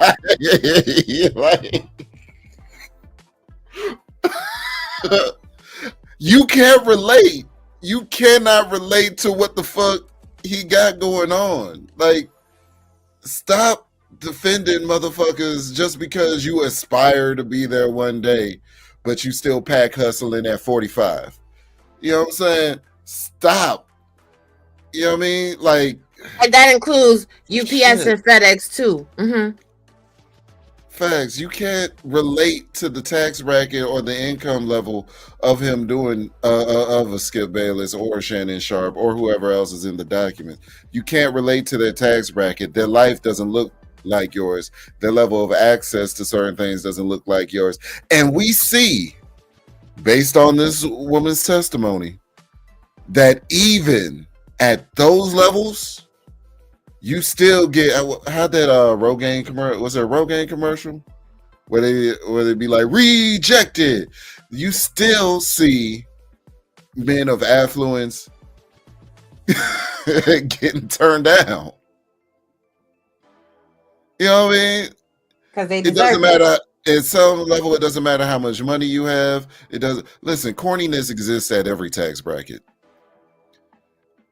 And Skip Bayless wasn't doing it for her. She's already married, which yuck. He's, as much as men want to say that, oh, men, there's another talking point that I hate. Oh, men respect wedding rings more than women do because women be going after dudes with or without a ring, or be going after dudes with a ring more than. Well, here we have evidence of a man going after a married woman. A married woman with a husband, with a family, with a career, and with a potential cancer diagnosis. A married man going after a married woman. Oh yeah, he's married. I didn't think that Skip was married. I'll be honest with you. That's news to me. But a married man wife looks just like him. Damn, that's wow. That's the wicked. Looks like the Wicked Witch of the West End. But you know what I mean, like a supposed family man going after another man's wife. No, a married man.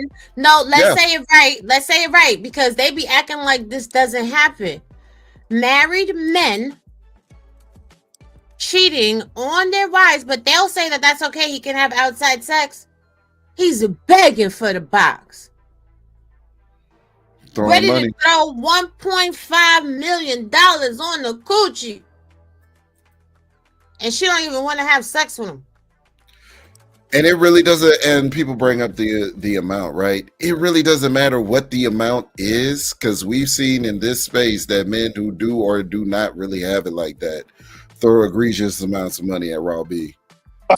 Let me throw something out there right quick. What's that song about T.I.? If it ain't about the money, don't be hitting me up. Come on now. Hey. Listen, if the women don't want you because you're a man, they don't want you because of your skin color, they don't want you because of your job, they don't want you because of your money, they don't want you because of your dick size, they don't want you because of your religion, they don't want you because of how many kids you do and or don't got, they don't want you because of what kind of car you drive, they don't want you because of what color shoes you wear, what clothes you wear, they don't want you. So why can't you take no for an answer? Oh, I'm sorry. Is it wrong for a woman to turn a man down at every facet? Damn. But y'all say, oh, but women's is hoes, women's is hoes, women's is hoes. So if a woman turn you down, what is she? Because they say that women also cannot control their vaginas. And I tell you what, I am the most powerful woman in this space. Because I done took y'all money and turned you down. And you did your worst. But I've only just begun. So I'm not going to tell you every single form of this hydra, but just know, I'm not nobody's pick-me-sha. I ain't nobody's man-me. We could be real cool or we could get it in on some gangster shit. But today, it was the final straw. I'm so sick of y'all. I'm so disgusted with y'all. And y'all prove time and time again that you refuse to operate in the space of logic. Even though as men, you say that y'all are logical beings. Yes, men, real men, are logical beings. The niggas in these spaces are children. I said what the fuck I said. Now we'll be back at 4:30. Bye, y'all. Word, peace. Deuces, motherfuckers. The fact that you would even discuss my looks is insane. I'm a bad bitch. Always been a bad bitch. People love to use that quote. I'm doing it for the culture. But what culture is that you're talking about? The one that you claim is a hip-hop artist but won't do the research on hip-hop history? Or the one where you disrespect, disconnect, and disregard the founding fathers? But you know what? Whatever it is, it don't even matter. Because as long as I'm alive, I'ma show and prove where this culture came from and what it's really all about. I got you, my nigga. Yo, count the 10 and then come in shooting.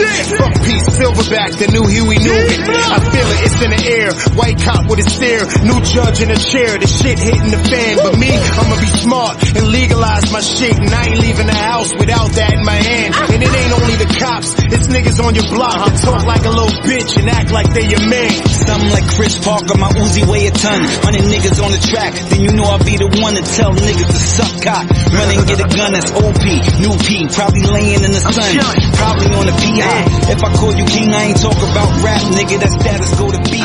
You can